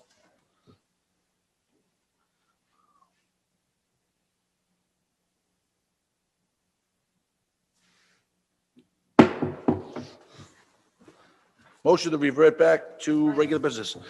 Council Falco. Thank you, Mr. President. I just have a quick question while we're on the suspension. I Yes. noticed we received a number of meeting notifications about, I believe, ongoing marijuana companies that are coming in. And I know there was, I believe it was one meeting last week as well. And when I look at these, it looks like some of these have Zoom links and others maybe don't. Is there any type of requirement? I know we're starting to head more with our meetings, and all the public meetings do have Zoom links or a Zoom component to them. So everybody can see in the interest of transparency what's going on, and if they have questions, they can weigh in and give their opinions as well. And I just noticed when I look at these here, there's two of these that are before us. I shouldn't say before us, they're just notifications, but we've been notified. Two of these have Zoom links. One of them clearly does not. So I was wondering if there's any type of requirement, or if you know of any type of requirement as to whether or not there is a Zoom component. If I could recall, I thought that each company was supposed to have their own public information? public I meeting. believe that the Cannabis Advisory Commission was supposed to define those parameters. Okay. I would think that everybody should have a link, so everybody knows it is open and transparent. So maybe it's something that we should pass on to the committee. If we could pass that on to the committee, I just noticed like there's a meeting here. I believe it is. Actually, no, this one was, it's tomorrow, I think. Yeah, I think there's And several going on. there's no link to it. So I just thought Yeah. that was, I just. Mr. Clerk, if you could pass this on to the committee to make sure that everybody has a Zoom link, even the ones at City Hall. Mr. President, Council Bears. we could add to that message that the city administration posts these on the city events calendar on the city website as well. Thank you, Council Bears. Because I know there was one meeting last week, and I Yeah. don't think that had a Zoom link. Yeah. And I noticed that some of I these do know do. residents have been getting notified because I have received a couple of calls from some residents questioning, didn't even know about it. And so. Exactly. It just people, residents should have the opportunity to attend these either in person or if they can't, via Zoom. And it should be an option. I know that all of our meetings have a Zoom component, and just in the interest of transparency, people know Point what's of going on, information, Mr. they can weigh in. I do Point of believe information, that, Vice President I do believe that public hearings dictated by state law. Yeah. And the guidelines and requirements dictated by state law are pretty clear. They're outlined in, I think 44A Section 5 about public hearings. But I think that's the parameters that they're going by. Thank you. And if I could, I happen to be out today on something, and I don't think, some people don't understand, this was not an issue put forward by the Medford City Council. This is something that was voted in by the residents of Medford. And as city councilors, it was our job to put it forward. So this wasn't something that we put in, because like I say, I did run into a person today and very upset that this was happening and why the city council did this. So just so everybody knows that this was voted in. So, My point is just making sure that Yes. everyone has access to these meetings. That's the big thing. yes. Thank you. Okay, so on the motion to revert back to regular business. All in favor? Motion passes. Communications from the mayor. Personnel ordinances. Dear Mr. President, city councilors, I respectfully request and recommend that the city council approves the following amendments to the revised ordinance entitled Personnel Article 2, Classification and Communication Plan, Section 6633, entitled Officers and Employees, Non-Union, by making the following amendments. Amendment A, new positions. I know Mayor Longo Kern is on the call. Mary, would you like to join in? Good evening, Madam Mayor. Okay, so class CAF 17 presently appears as CAF 17 vacant. The language of CAF 17 shall be amended to read as follows. CAF 17, Director of Parking Facilities Manager. Questions on the first one? Mr. President, I just think it's important to point out that the salary for these two positions would be $100,928.70 annual per position. Say that again? $103,928.70 per position annually. On CAF 17. Is that correct? That is correct. Okay, any further questions on this one before we move on? Okay, Amendment B, new and amended positions. Classification, CAF 7, presently appears as follows. CAF 7, Parking Clerk, Business Manager. The language of CAF 7 shall be amended to delete the following positions of Parking Clerk and to read as follows. CAF 7, Business Manager, Parking Enforcement Officer, Recreation Facilities Coordinator. Questions on Amendment B? Mr. President, I just think it's Vice important. President Knight. I just think it's important to point out that this position of Parking Enforcement Officer and Recreations Facilities Coordinator would bring a salary of $64,666.68, number one. Number two, I'd like to ask why the position of Parking Clerk is being proposed to be eliminated. Number three, Recreational Facilities Coordinator is nothing more than pork. Nothing more than pork, Mr. President. $65,000 to pay somebody to do a job that somebody was already doing as part of their salary. There's no need for the position. That should be a program coordinator's position. That should be a program coordinator's position. That should be someone that's delivering programming for the youth of this community, programming to the recreation department, not scheduling fields for $65,000 a year when we had somebody that was already doing that. All right. So I don't understand the reasoning or the motive behind creating this position, other than the fact that it seems like it's a nice new job to create for somebody. But at the end of the day, someone was doing it, Mr. President, for $65,000 a year. We had somebody doing it for $0 a year as part of their salary. So I don't understand why we're bringing this position forward. Quite frankly, I don't think we need it. And I'm not going to be able to support it this evening, the creation of the Recreational Facilities Coordinator position. Also, Mr. President, looking at this, I don't see a need to eliminate the title of Parking Clerk. We can keep it in the CAF as well. We can have a Parking Clerk and we can have a Parking Enforcement Officer. I don't see a need to eliminate the Parking Clerk title because we're going to need a Parking Clerk if we're going to have in-house parking programming. So with that being said, my recommendation would be to strike the position of Recreational Facilities Coordinator from the document and to keep Parking Clerk in the document. Thank you. I offer that in the form of a motion. Mayor Longo Kern, would you like to speak on that? Mr. Clerk, can you unmute the mayor?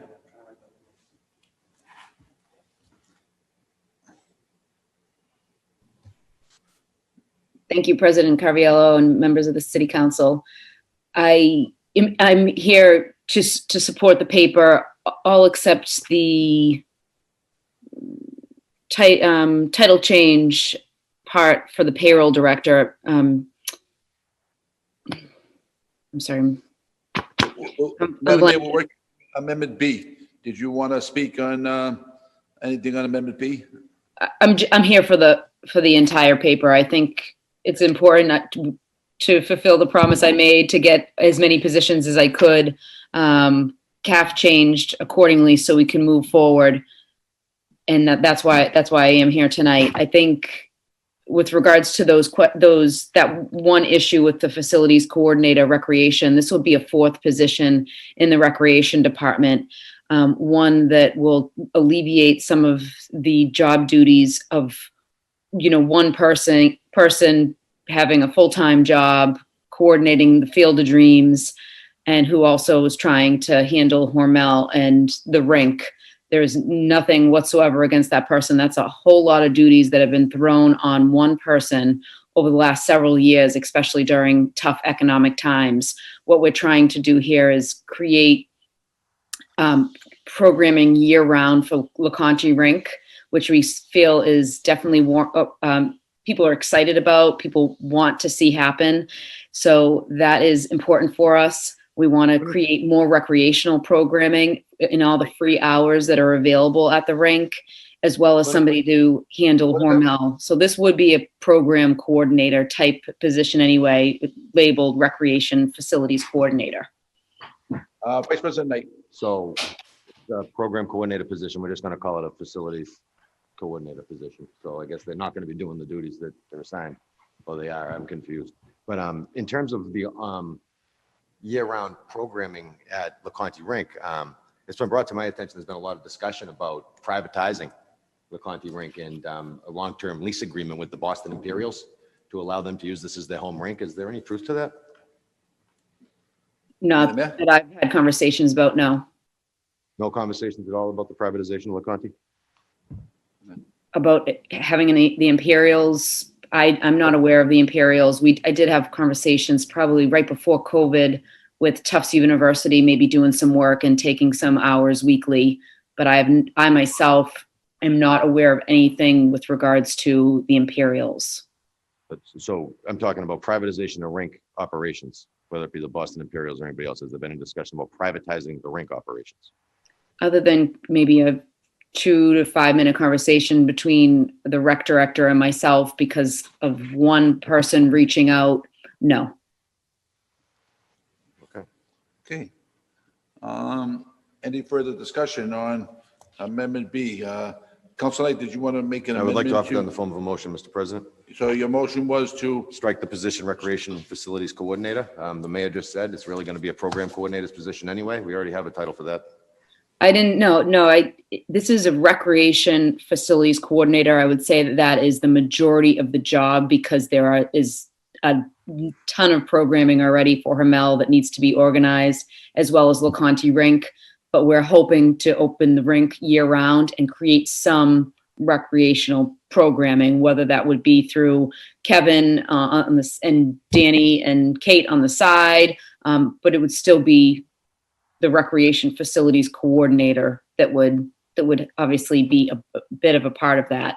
So I think this is extremely important. This has been in consult with the rec department. This is exactly what they're hoping. The position was labeled, and it's a fourth person in that department that could help move LeConte Rink, do more improvements and also open it year round, which we're extremely excited about. And so isn't the community. So I would just ask for your support on this paper. It was explained like this in the budget, and we are here to just get your support in changing the CAF. so, Mr. President, it's not a maintenance position. I don't know what improvements they're going to be doing down the rink. I don't think they're going to be painting and fixing Okay, benches so- and sweeping and cleaning. But like I said, we had the athletic director that was doing this since we've taken over all the fields and the rink. He was doing it as part of his salary. This is $65,000 of expenditures that I don't think we need to make. So that's why I offer the amendment.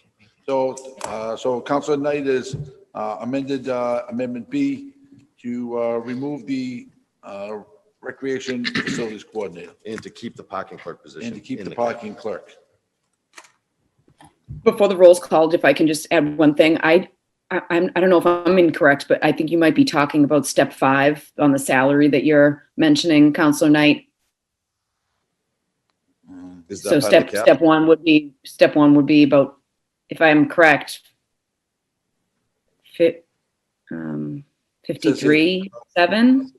Cap 7, parking enforcement officer. The position for recreation is 53 to 64. Correct. 64,000. Yes, I just wanted to make sure everybody was clear on that. Okay. So 64,000 bucks. Council Knight has amended it to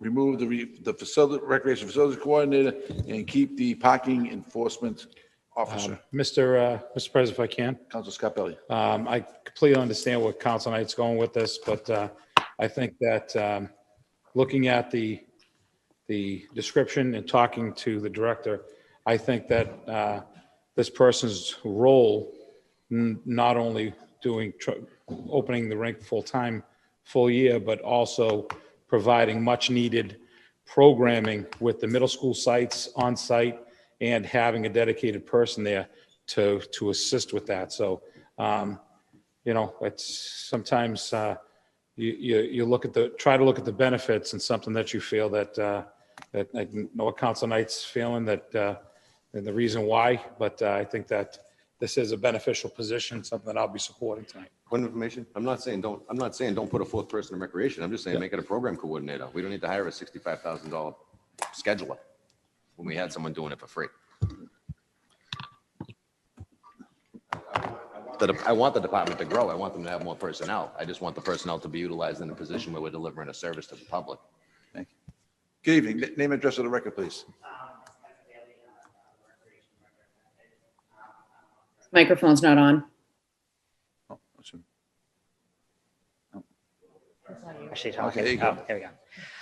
It's Kevin Bailey. I'm the recreation director for the city of Medford on 34th Street. Just wanted to talk a little bit about the position as well. As you know, our department has been growing tremendously over the past couple of years. At the last budget meeting, as we said on our programming, we have gone from just the past few years of running between 200 to 300 people per session in our programs, and we're now this summer close to 800 people.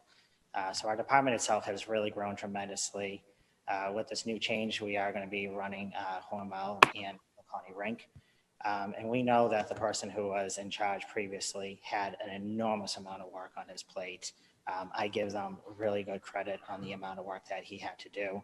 And we're hoping by having this fourth full-time person, using the software that we have with MyRec of being able to do online scheduling, but having some consistency between other city facilities for recreational needs would fall into the MyRec and into Medford Recreation website. I do feel by having this person in here will help out with the scheduling, but also the staffing as well, to have that person on the Hormel campus to be able to check on the Hormel staff, the people who are staffing at Laconia Rink. And as mentioned, we can grow those programs as well. Just like when we took over the recreation Point of center. information. adding So more are they going to have programming. supervisory responsibility? They will have some supervisory on the part-time staff, yes. Interesting. And I believe the job description does have that on there, that they'll be helping with the Zamboni drivers, and, as the previous manager done. Okay, any further questions for Mr. Bailey? The President Knight. recreation coordinator is going to be responsible for the scheduling of the facilities and also the staffing of the part-time employees and the oversight of the part-time employees? We still have the director, myself, and the assistant director, who will also be still overseeing the staff as usual, but helping out with the scheduling of the day-to-day functions. And presently, do you oversee the staff at Hormel and at LeConte? I'm sorry, Presently, you oversee the staff at Hormel and LeConte? not yet. Thank you. You're welcome. Any further discussion? Any questions for Mr. Bailey? Okay, Thank you. thank you. All right, do we want to vote on this separately, or you want to wait till the end? Okay, so, motion has been made by Vice President Knight to eliminate the recreation facilities coordinator and to keep the parking enforcement clerk. Is that correct? Separate them if you want, Mr. President, and I'm sure people don't care about the parking clerk job. Okay, so on the motion by Vice President Knight, seconded by? Second by Council Scarpelli. All those in favor? You want the motion to sever? This is separate, right? Yeah, I keep parking clerk in there and get rid of the other. So the motion is to, yeah. So the motion is to sever the recreation facilities coordinator. So, and keep the clerk. So there's a motion to keep the clerk and a motion to eliminate the That's facilities correct, coordinator. yes. Motion that I second is to sever the votes. Yes. Okay, so on the first vote, to keep the clerk. Is that correct? Okay, all those in favor? Aye. Motion passes. On the motion to eliminate the recreation facilities coordinator. Roll call vote has been requested by Vice President Knight.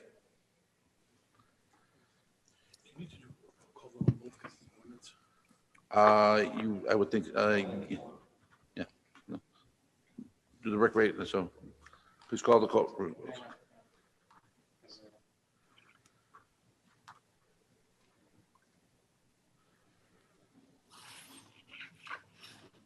Is there a second on Councilor Knight's motion? Council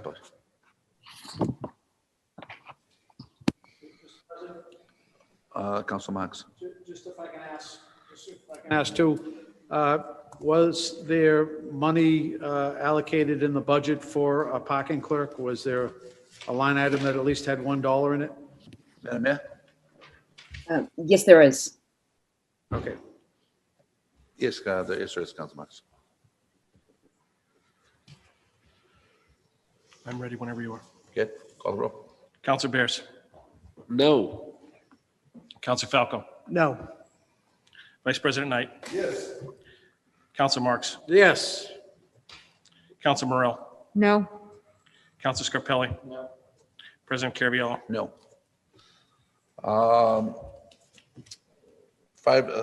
2 in the affirmative, 5 in the negative, motion fails.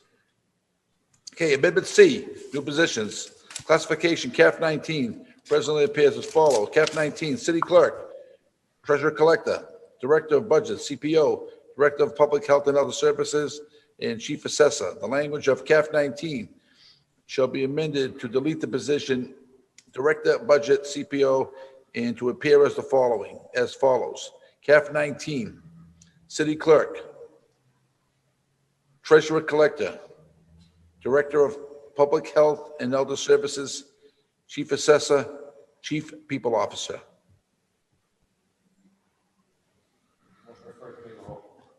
On the motion to refer Amendment C to a committee of the whole by Vice President Knight, seconded by Councilor Marks. All those in favor? Aye. Motion passes. Roll call, please. Councilor Bear has requested a roll call vote. If I may, before you call the roll. Yes, Madam Mayor. I just want to speak in favor of this change. Chief People Officer is the name that is commonly used for HR director in a number of other cities and towns, and it's a standard language. And it was this specific title was a request of the city council that we split HR and diversity into 2 separate departments, which we took it under advisement. We talked through it, and we ended up doing it. We have 2 separate budgets. We are hopefully after tonight going to be able to hire the diversity director and have a chief people officer approved so that we can really start to move these 2 departments forward, as this has been an issue since January when I've initially tried to get this CAF changed. So I respectfully request that we don't stall any longer and we move forward. I mean, in the future too with CAFs, I'm open to suggestions on specific names, because I just want to be able to do the work and get things off the ground and get things moving forward versus just another meeting on it, since it's been going on since January. This was something that the council requested. This is the name we chose for this singular department. And I just ask that you move forward. And I think Mr. Osborne is present in the audience. And if he has anything more to add, I would just respectfully ask that you consider moving this forward. Thank you. So on that, Mr. President. I'm sorry? I'm sorry. Someone else on the floor. I just had a question. So we have the chief people officer. So the people that he'd be the chief of would be the staff, right? The staff in the building? Chief People Officer is Human Resource Director. It's another name for a Human Resource Director. He's in charge of staff. She's the chief people officer. The people that he's the officer of is the staff, right? So he's the chief of staff. We already have one of those, don't we? We have somebody that's titled the Chief of Staff, but Human Resource Director handles most of the human resources. So why don't we just call him the human resource director? It's the same thing. It's another name for Human Resource Director. It's the up and coming way to actually Tyler Lavelle, who's our assistant, is our new hire and assistant CFO, is the one who said this, told us that this is the best way. I won't put words in his mouth, but this is another name for Human Resource Director. And this is the one we just happened to go with. If the council was very clear on that, it would be the Human Resource Director. We're not opposed to that either. It's just, this is what we chose. This is something that's been ongoing since January, and we hope you approve it. It's another name for a Human Resource Director. Thank you. Council Morell. Thank you, Mr. President. I just have a question about the director budget / CPO. Is that's going away because that was a title that reflects staffing needs that are no longer happening? Is that correct? Madam Mayor? That is correct. Yeah, we're trying to clean up all the line items, remove duplicates. So we tried to do as much as we could for this meeting, and there'll be more before you over the next several meetings. So we'll probably be doing this all through the fall, because as you dig in, this is definitely a historic problem that we've been uncovering more issues that it's going to take quite a while to fix this completely. Okay, thank you. Thank you. Good evening. Name and address of the record, please.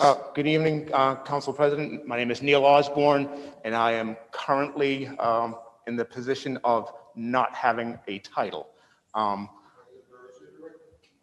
Well, I don't have a title that has been agreed upon by every council member.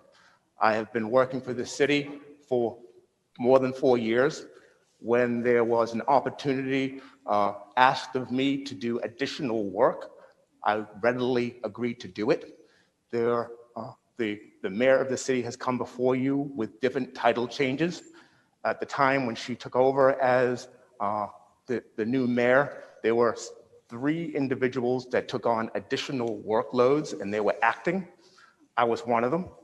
Those other 2 individuals now have titles, and I think this simply reflects reality of the work that has been done by myself and my department to allow me to actually have a title that is respectful of the work and respectful of the type of community that we have. When I tell people about being a chief people officer for the city of Medford, they are proud of the work that has been done and the hope that there will be more progressive work done in that position. So hopefully you won't delay that and allow me to have the respect of the title for the work that I've been doing for this community.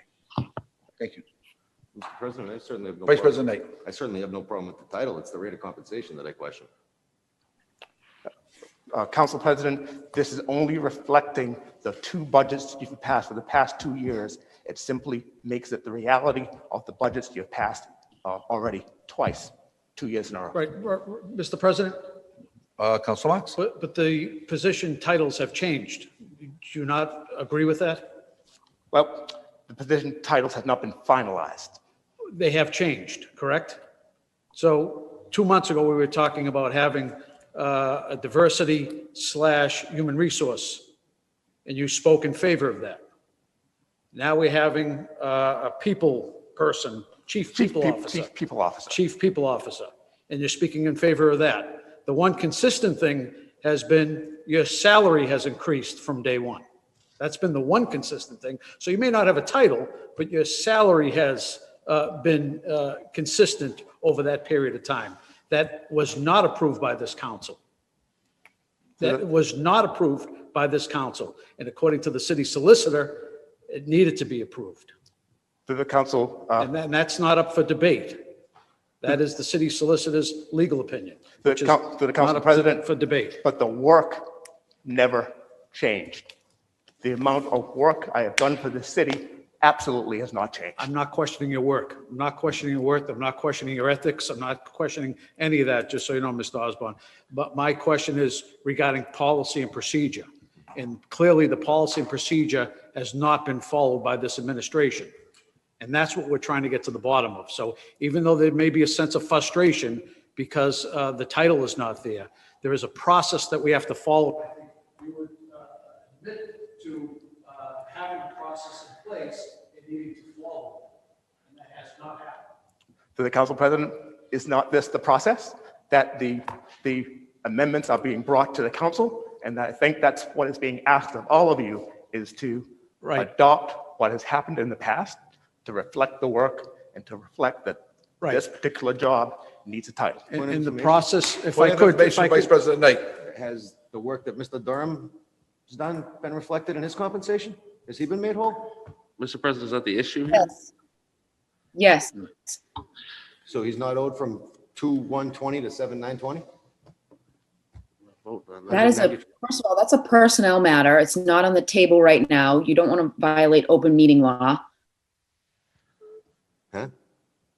Mr. President, I believe we're at a roll call vote, and I think we should just take the vote. Council Marks has the floor. We're already in the middle of a vote. The vote had not started. Council Marks has the floor. There was no vote. You requested a roll call vote, and the roll call vote has not started.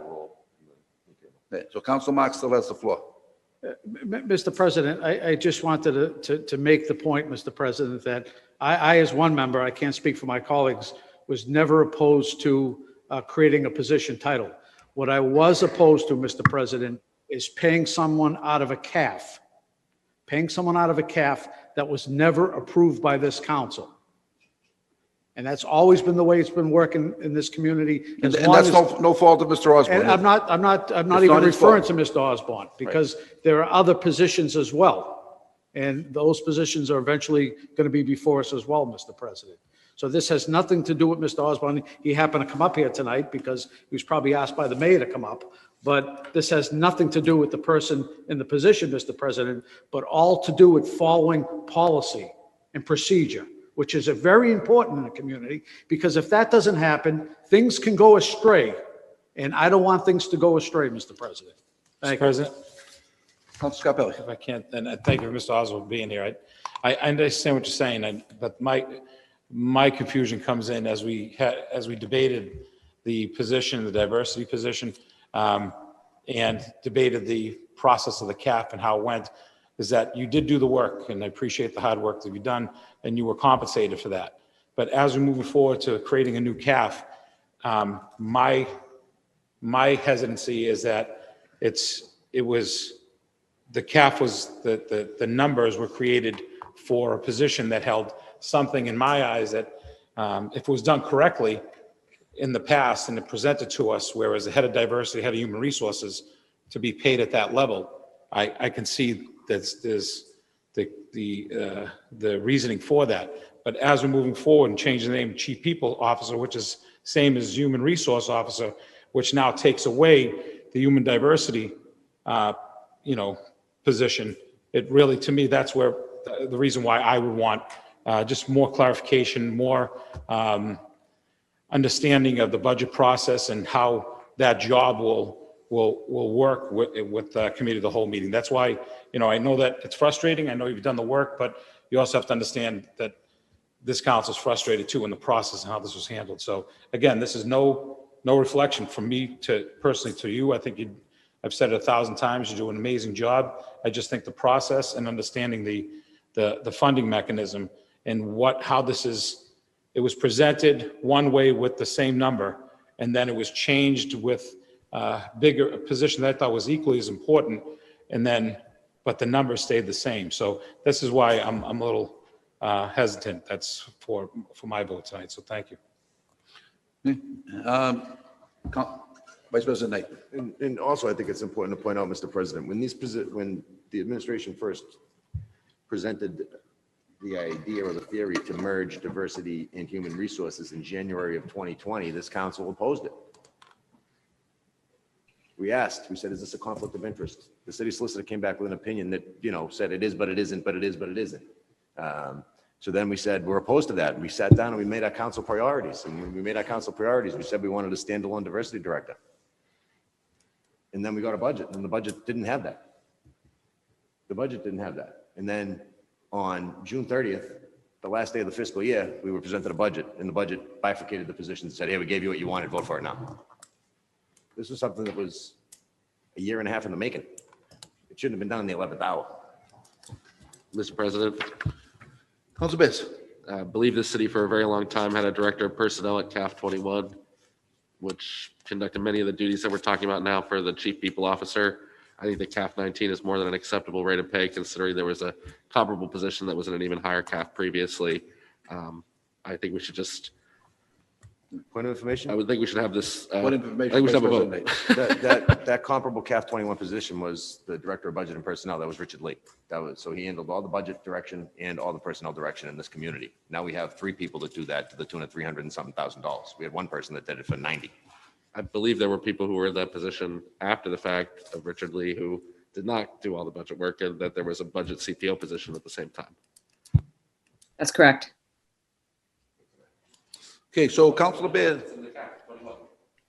Councilor Bears has requested a roll call vote. Committee of the whole. To go to committee of the whole.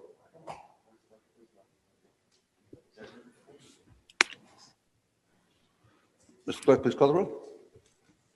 This is to refer to committee of the whole. Yes. Counselor Bears. No. Counselor Falcone. Yes. Vice President Knight. Yes. Counselor Marks. Yes. Counselor Morell. No. Counselor Scarpelli. Yes. President Caraviallo. Yes, 5 in the affirmative, 2 in the negative, motion fails. Motion passes, excuse me. Amendment D, new position, classification 11, presently appears as follows. Cap 11, Assistant City Solicitor, Hearing Officer, Assistant City Clerk. The language in Cap 11 shall be amended to delete the position of Assistant City Solicitor, Hearing Officer, and to appear as follows. Cap 11, Assistant City Clerk, Elections Coordinator. Discussion on Amendment D. Mr. President. Vice President Knight. Again, I see no reason to eliminate the position Assistant City Solicitor / Hearings Officer. I'd like to further amend that to add Assistant City Solicitor, Hearings Officer, Assistant City Solicitor, City Council. Should I say that? Assistant City Clerk, City Council? Assistant City Solicitor, City Council. Assistant City Solicitor, City Council. And I move for approval of that and the Elections Coordinator position. So there would be 4 positions in CAF 11? We created CAF 11 for Assistant City Solicitor for the City Council. I'm confused. Well, yeah, So we're going to amend the title Assistant City Solicitor, right? We're going to create another one, Assistant City Solicitor / Hearings Officer. We could have Assistant City Solicitor / City Council. Okay, so you don't want to delete the hearings officer? No, keep it in there, Okay. but just add. Okay, so, Can we sever that, please? okay, so, and you wanted this, the Assistant City Solicitor to be for the City Council? Yes, I mean, that's something that we Okay, talked about. We made it a legislative priority. We I discussed it think time and time that ago. during the budget, I think the mayor said we would have negotiation to possibly retain services of KP Law. And I would respect if we could also table this one to discuss that if someone would make We a don't have to motion. fund it. I mean, you're not going to fund it anyway. At Well, least no, we can but create the line we item. wouldn't have to fund it if we had access to our own attorney through KP Law. Right, but those negotiations haven't happened yet. So if it's it's only been a week since we approved the budget. Yeah, I think all we're doing is creating a CAF on the title that we've asked for. But Mr. that's President. fine. I don't have a problem. If I'm, One at a time. I don't have a problem laying that on the table for a future date. Or even withdrawing the motion. if I may. Council Bears. I mean, 3 weeks ago, it was we shouldn't be putting things in the budget if there's no CAF. I think we should follow the counter principle, which is we shouldn't be putting things in the CAF if there's no chance they're going to be in the budget. That's just my position on it. I'm happy to discuss it more in committee of the whole, but Point of information, if we went that way, Mr. President, we never would have had a Director of Substance Abuse and Prevention. This council sat down and we created the position Director of Substance Abuse and Prevention, and then we pressured the administration to fund it, and then we go. well, Prior to that, we and didn't. if Council things Bears get has the floor. if things get to that point, that's fine. I'm just saying, if we're trying to align the CAF with the budget and make sure that boxes are checked on both sides, we should at least, let's not start on a position where we're in conflict. The mayor did say we could have a discussion on potentially having our own. Mr. President, I will withdraw the matter and the motion No, on again, creating it's that only been a position week since until the such budget, time so as you I negotiate with the respectfully administration. give us a little time to negotiate that. Yeah, that's fine. We all voted that we wanted to. So, any further? Just if Council I Marks. could, just for clarification, the elections coordinator position, I think this was asked by Councilor Beers during the budgetary session, but once this CAF is approved, there is funding in the budget for a full-time position. Will the person that currently is in that role be paid at that CAF until someone is hired? Madam Mayor? Can you just repeat that question, Councilor Marks, please? So the election coordinator position, once this CAF is approved, there's funding in the budget, the CAF will exist. Will the person that's currently in a similar position within the registrar of voters office be paid until someone, under that CAF, until someone is hired for the position? No, we plan on posting for this as soon as possible. That was the plan. Right, but Right, but you have someone that's in the position now doing the function. And, With this I title? hope, This What's is that? a new title, though. This is a new title, though. right, but for all intents and purposes, I mean, I won't speak for the clerk, but I think the person is doing that role. So to me, I thought we had an agreement. I know you brought it up, Councilor Beers. I don't want to speak for you. I believe the question I asked was, would the person who's in the position that currently exists continue to be paid the same way that they've been being paid and continue to do the work until the new position is filled? It's my understanding that grant ran out, and so they won't be paid as of, the city clerk can answer that. It's my understanding that money dried up. Right, well, I So they didn't, I wasn't necessarily specifying the source, but the amount of money. But where are we going to get the money from? Right, well, that was my understanding, is that the mayor said that they would continue to be paid. I thought the grant was till December, but I could be wrong. The grant Out of is account. till December? The grant ran out June 30th. Grant, June 30th. So the question is, the person currently doing the job, what position, what pay, will this person continue to be paid at the current salary or the salary of the elections coordinator? Well, that's the only thing that was approved in the budget. Yeah. Unless there's funding that I'm not aware of. So, so the person doing the job, Madam Mayor, will that person get the rate of pay of the elections coordinator until you hire somebody? I'll have to look into that starting tomorrow. I wasn't aware there was funding dried up. I thought there was a grant and we would post for this position.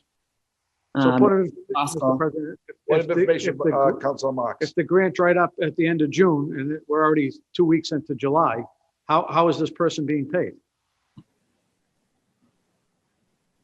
That's Adam Herdeby's city clerk's budget. So I'm not sure. You'd have to ask how The what question is, item he's paying out of.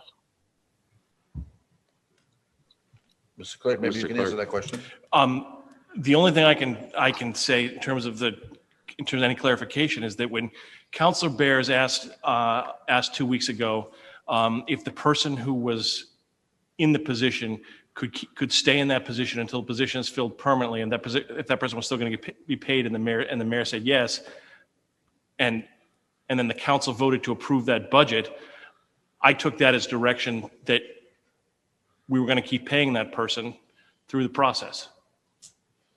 Point of information? What information, When the Vice budget President? passed, your budget passed with the salary that's attached to this CAF, right? That's Yeah, the question. We want to know. But I'm trying to figure out if the person who's in the job now is going to be paid at the current rate at which she's been paid all along under the grant, or if and I think Councilor Marks is asking That's the if question. she's going to be paid at the new rate. the grant dried up. That's the question. We're creating the position, when the grant dried up, the job dried up. We're Yeah. creating a new position now. Right. So, it should so be paid the at the rate person that is we're doing the ordaining. job, we just want to know what pay this person will be getting. Madam Mayor? Yeah, I have to look into that. I'm not sure. I thought there was a grant till the end of the year. No. Mr. President, if I may, through you to the administration, the mayor has no problem voluntarily allowing this position to join a union should they wish to, correct? Say they wanted to join the clerical union, that wouldn't be a problem, right? Madam Mayor?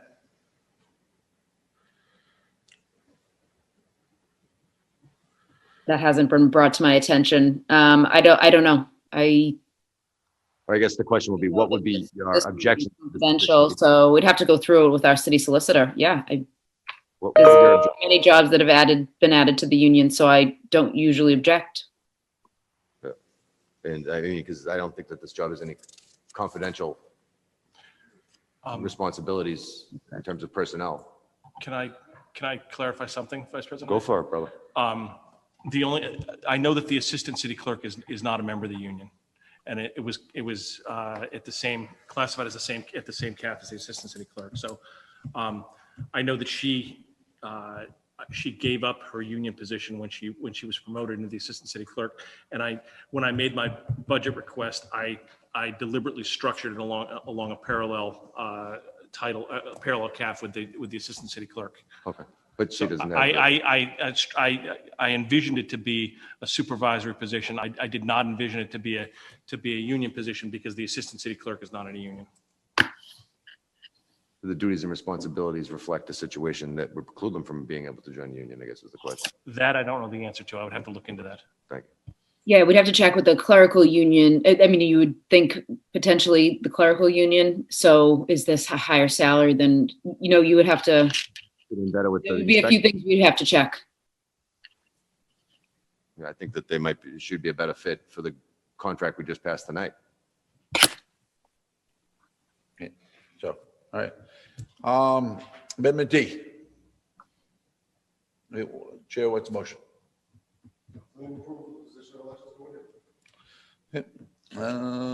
Okay, So With the response where it's getting paid from, Mr. President. with the response The of, current person's being paid of out. where it's being paid and what rate. and then what are you doing with the assistant city solicitor? And, sorry? Okay. Okay. All right, so, Mr. Clerk, so you have the question on Amendment D. All right, let's move on to Amendment E. So they're not making any change to the assistant city solicitor. So we're not going to make a change to the Assistant City Solicitor, right? Okay. Okay. Amendment E, reclassification.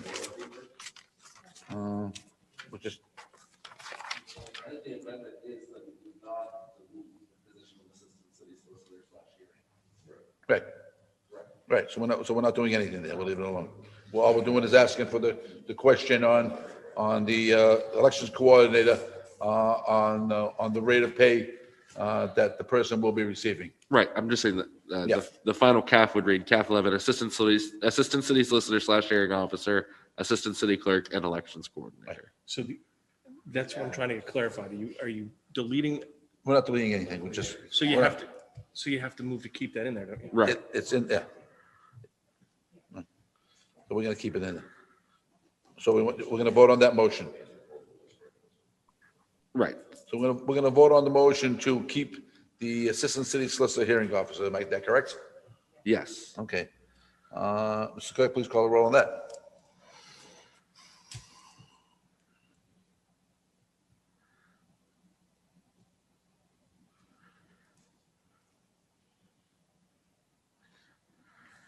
All right, who was the second? I got Vice President Knight moving it. Council Bears. Okay, thank you.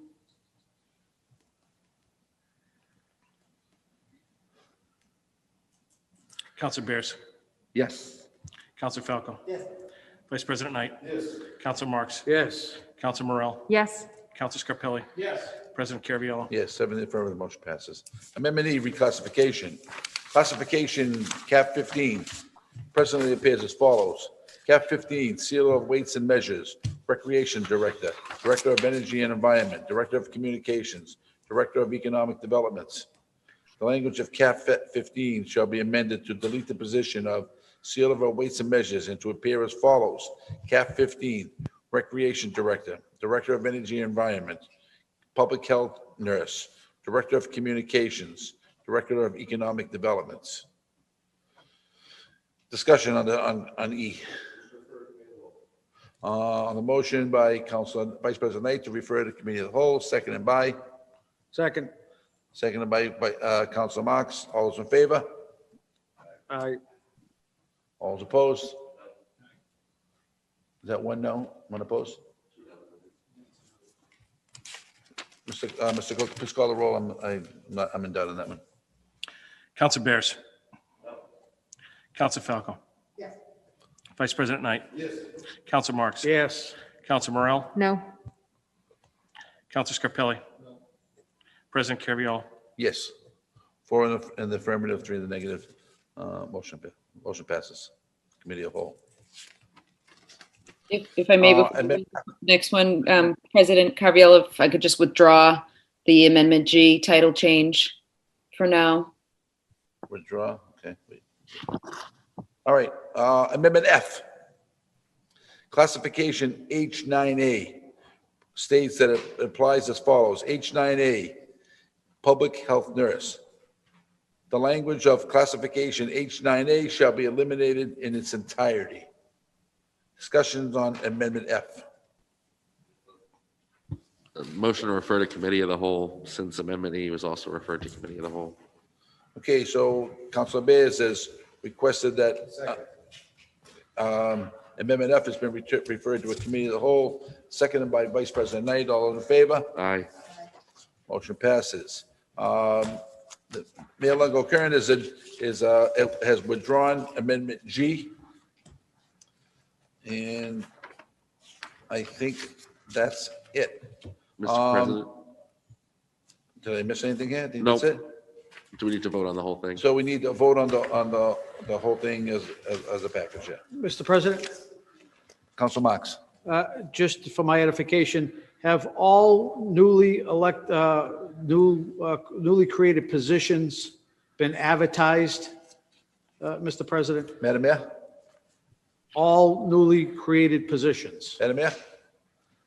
They have not all been advertised. We're working on job descriptions currently, and we realized your meeting was the 13th and not the 20th, so we knew we could get them done hopefully within the next couple of weeks. We will be able to advertise all these new ones that you've approved tonight.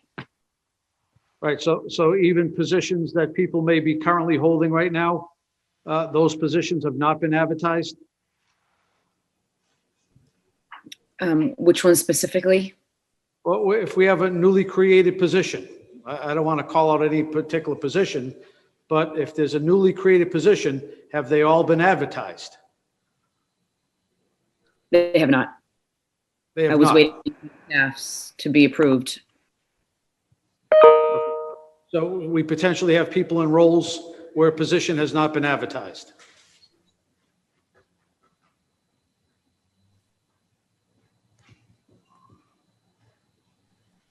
Parking director, we are working on a job description. Facilities director, same thing. Rec facilities coordinator, same thing. Parking enforcement officer probably will come down the line once we have a director hired. Chief people officer, we have somebody in that role, and then elections coordinator, we will advertise as soon as possible. If that's a newly created position, how do we not advertise for that position? You're talking about the chief people officer? Correct. We have somebody in the role. So unless there's advice from council or requests from council for me to advertise, I would. But that's a newly created position, correct? That never existed before. Chief people officer is taking the role of HR diversity director in this budget, which was in Which by the way, never existed. It was approved in the last two, in the budget. not But this there's year, never been a CAF, which the city solicitor stated it requires a CAF. So I think here we go back again. I thought we were all on the same page with the creation of CAFs, and the budget doesn't create, the fact that something's in the budget does not create a position according to city ordinance. It's the CAF that creates. I thought we were all on the same page with that. We are on the same page. Like I said at the budget hearing, it was my impression that when it was approved by the city council and the budget for fiscal year 21. It was with the page, I think it was on page 58 of the fiscal 21 budget. It had the job description, had the goals. That was approved when I decided to take the acting title away in January 2021. We came before you for a CAF change, which I thought would be easier than it was. Kim made her ruling, and now we are here getting the CAF changed. So until you have your meeting, because since you tabled that anyway, we have time to figure this all out. I wouldn't advertise for it now. You haven't approved the title of Chief People Officer. So I think. Right. I just want to make sure that we're consistent. So if the consistency of, for new position is to have it advertised, I want to make sure across the board we're doing that. And it seems to me we're not doing that. We're picking and choosing when we want to advertise for positions. And I don't think that's correct.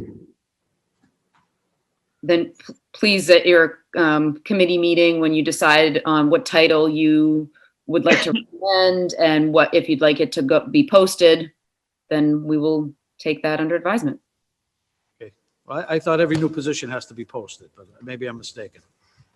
Mr. President, motion to approve amendments A, Oh, B, yeah, and should we- D as Hey, amended. hey, one additional Council Falco has the floor next.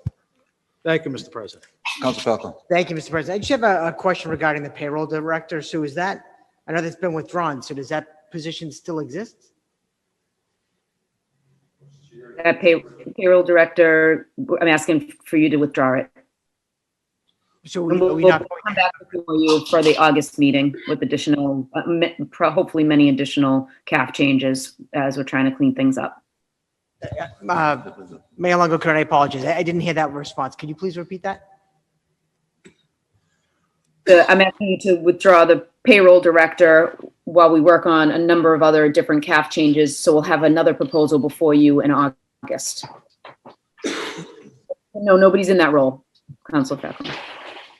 No one's in that role, but I believe that role was approved in the budget. Is that role changing?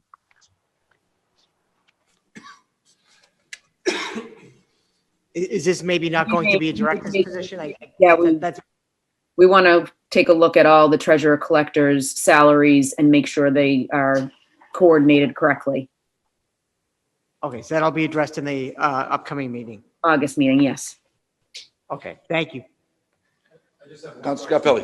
Madam Mayor, thank you. I just have one quick question. I know I asked a question earlier. Hopefully, if I ask it directly to you, you get the for us tomorrow, as soon as you can. We had a question with stopping of a step raise for some non-union employees. I just want to know if that's been made whole or is that still something they're waiting on?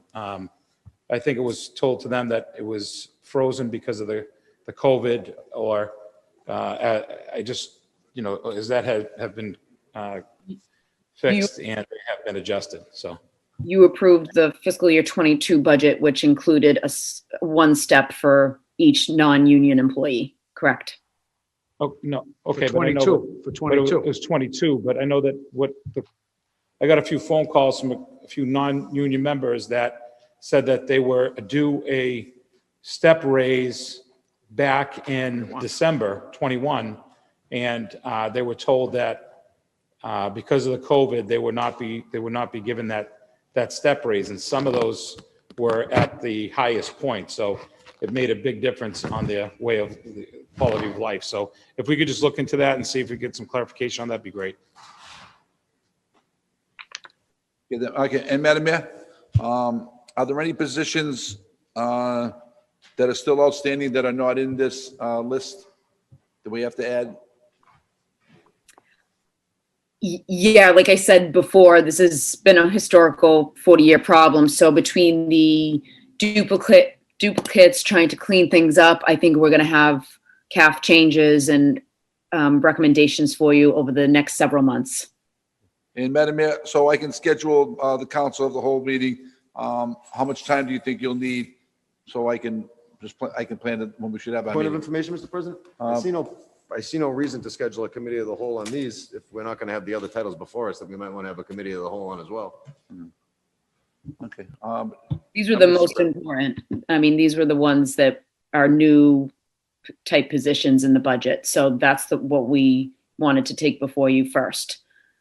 I think we should just, excuse, if you don't mind, I think we should dispense of these in a reasonable amount of time. I don't see a reason to hold until we have everything and then have a Yeah, so 5-hour that's why meeting. I'm asking, Madam Mayor, how much time do you think you need to do the ones that we're gonna do a committee of whole on?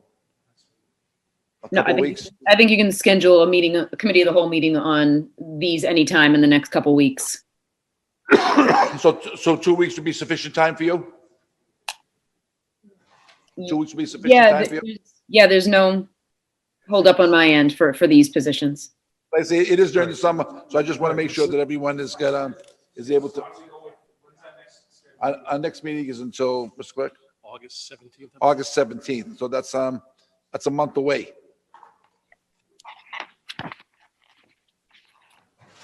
So,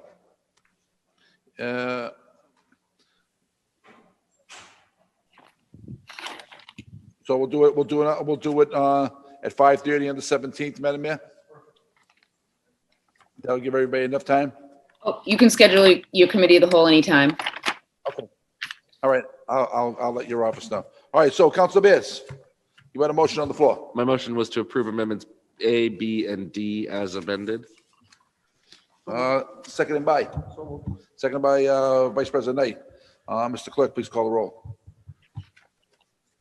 This is to approve for first reader. Yes.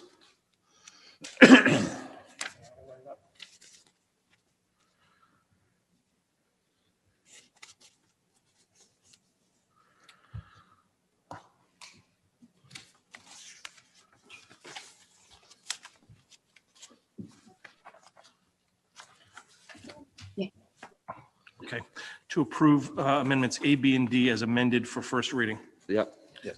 Counselor Bears. Yes. Counselor Falco. Yes. Vice President Knight. Yes. Counselor Marks. Yes. Counselor Morell. Yes. Counselor Scarpelli. Yes. President Caraviallo. Yes. 7 affirmative, motion passes. Mr. President, motion to take paper 21387 off the table for third reading. Yes. 21387, loan order for the water bonds. This is eligible for its third reading this evening. Any discussion on this? Second. Motion by Vice President Knight, seconded by Councilor Bears. Mr. Clerk, please call the roll. Hang on.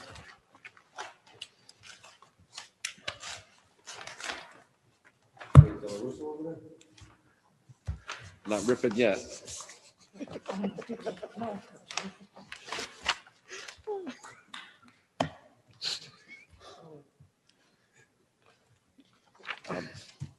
Counselor Bears. Yes. Counselor Falco. Yes. Vice President Knight. Yes.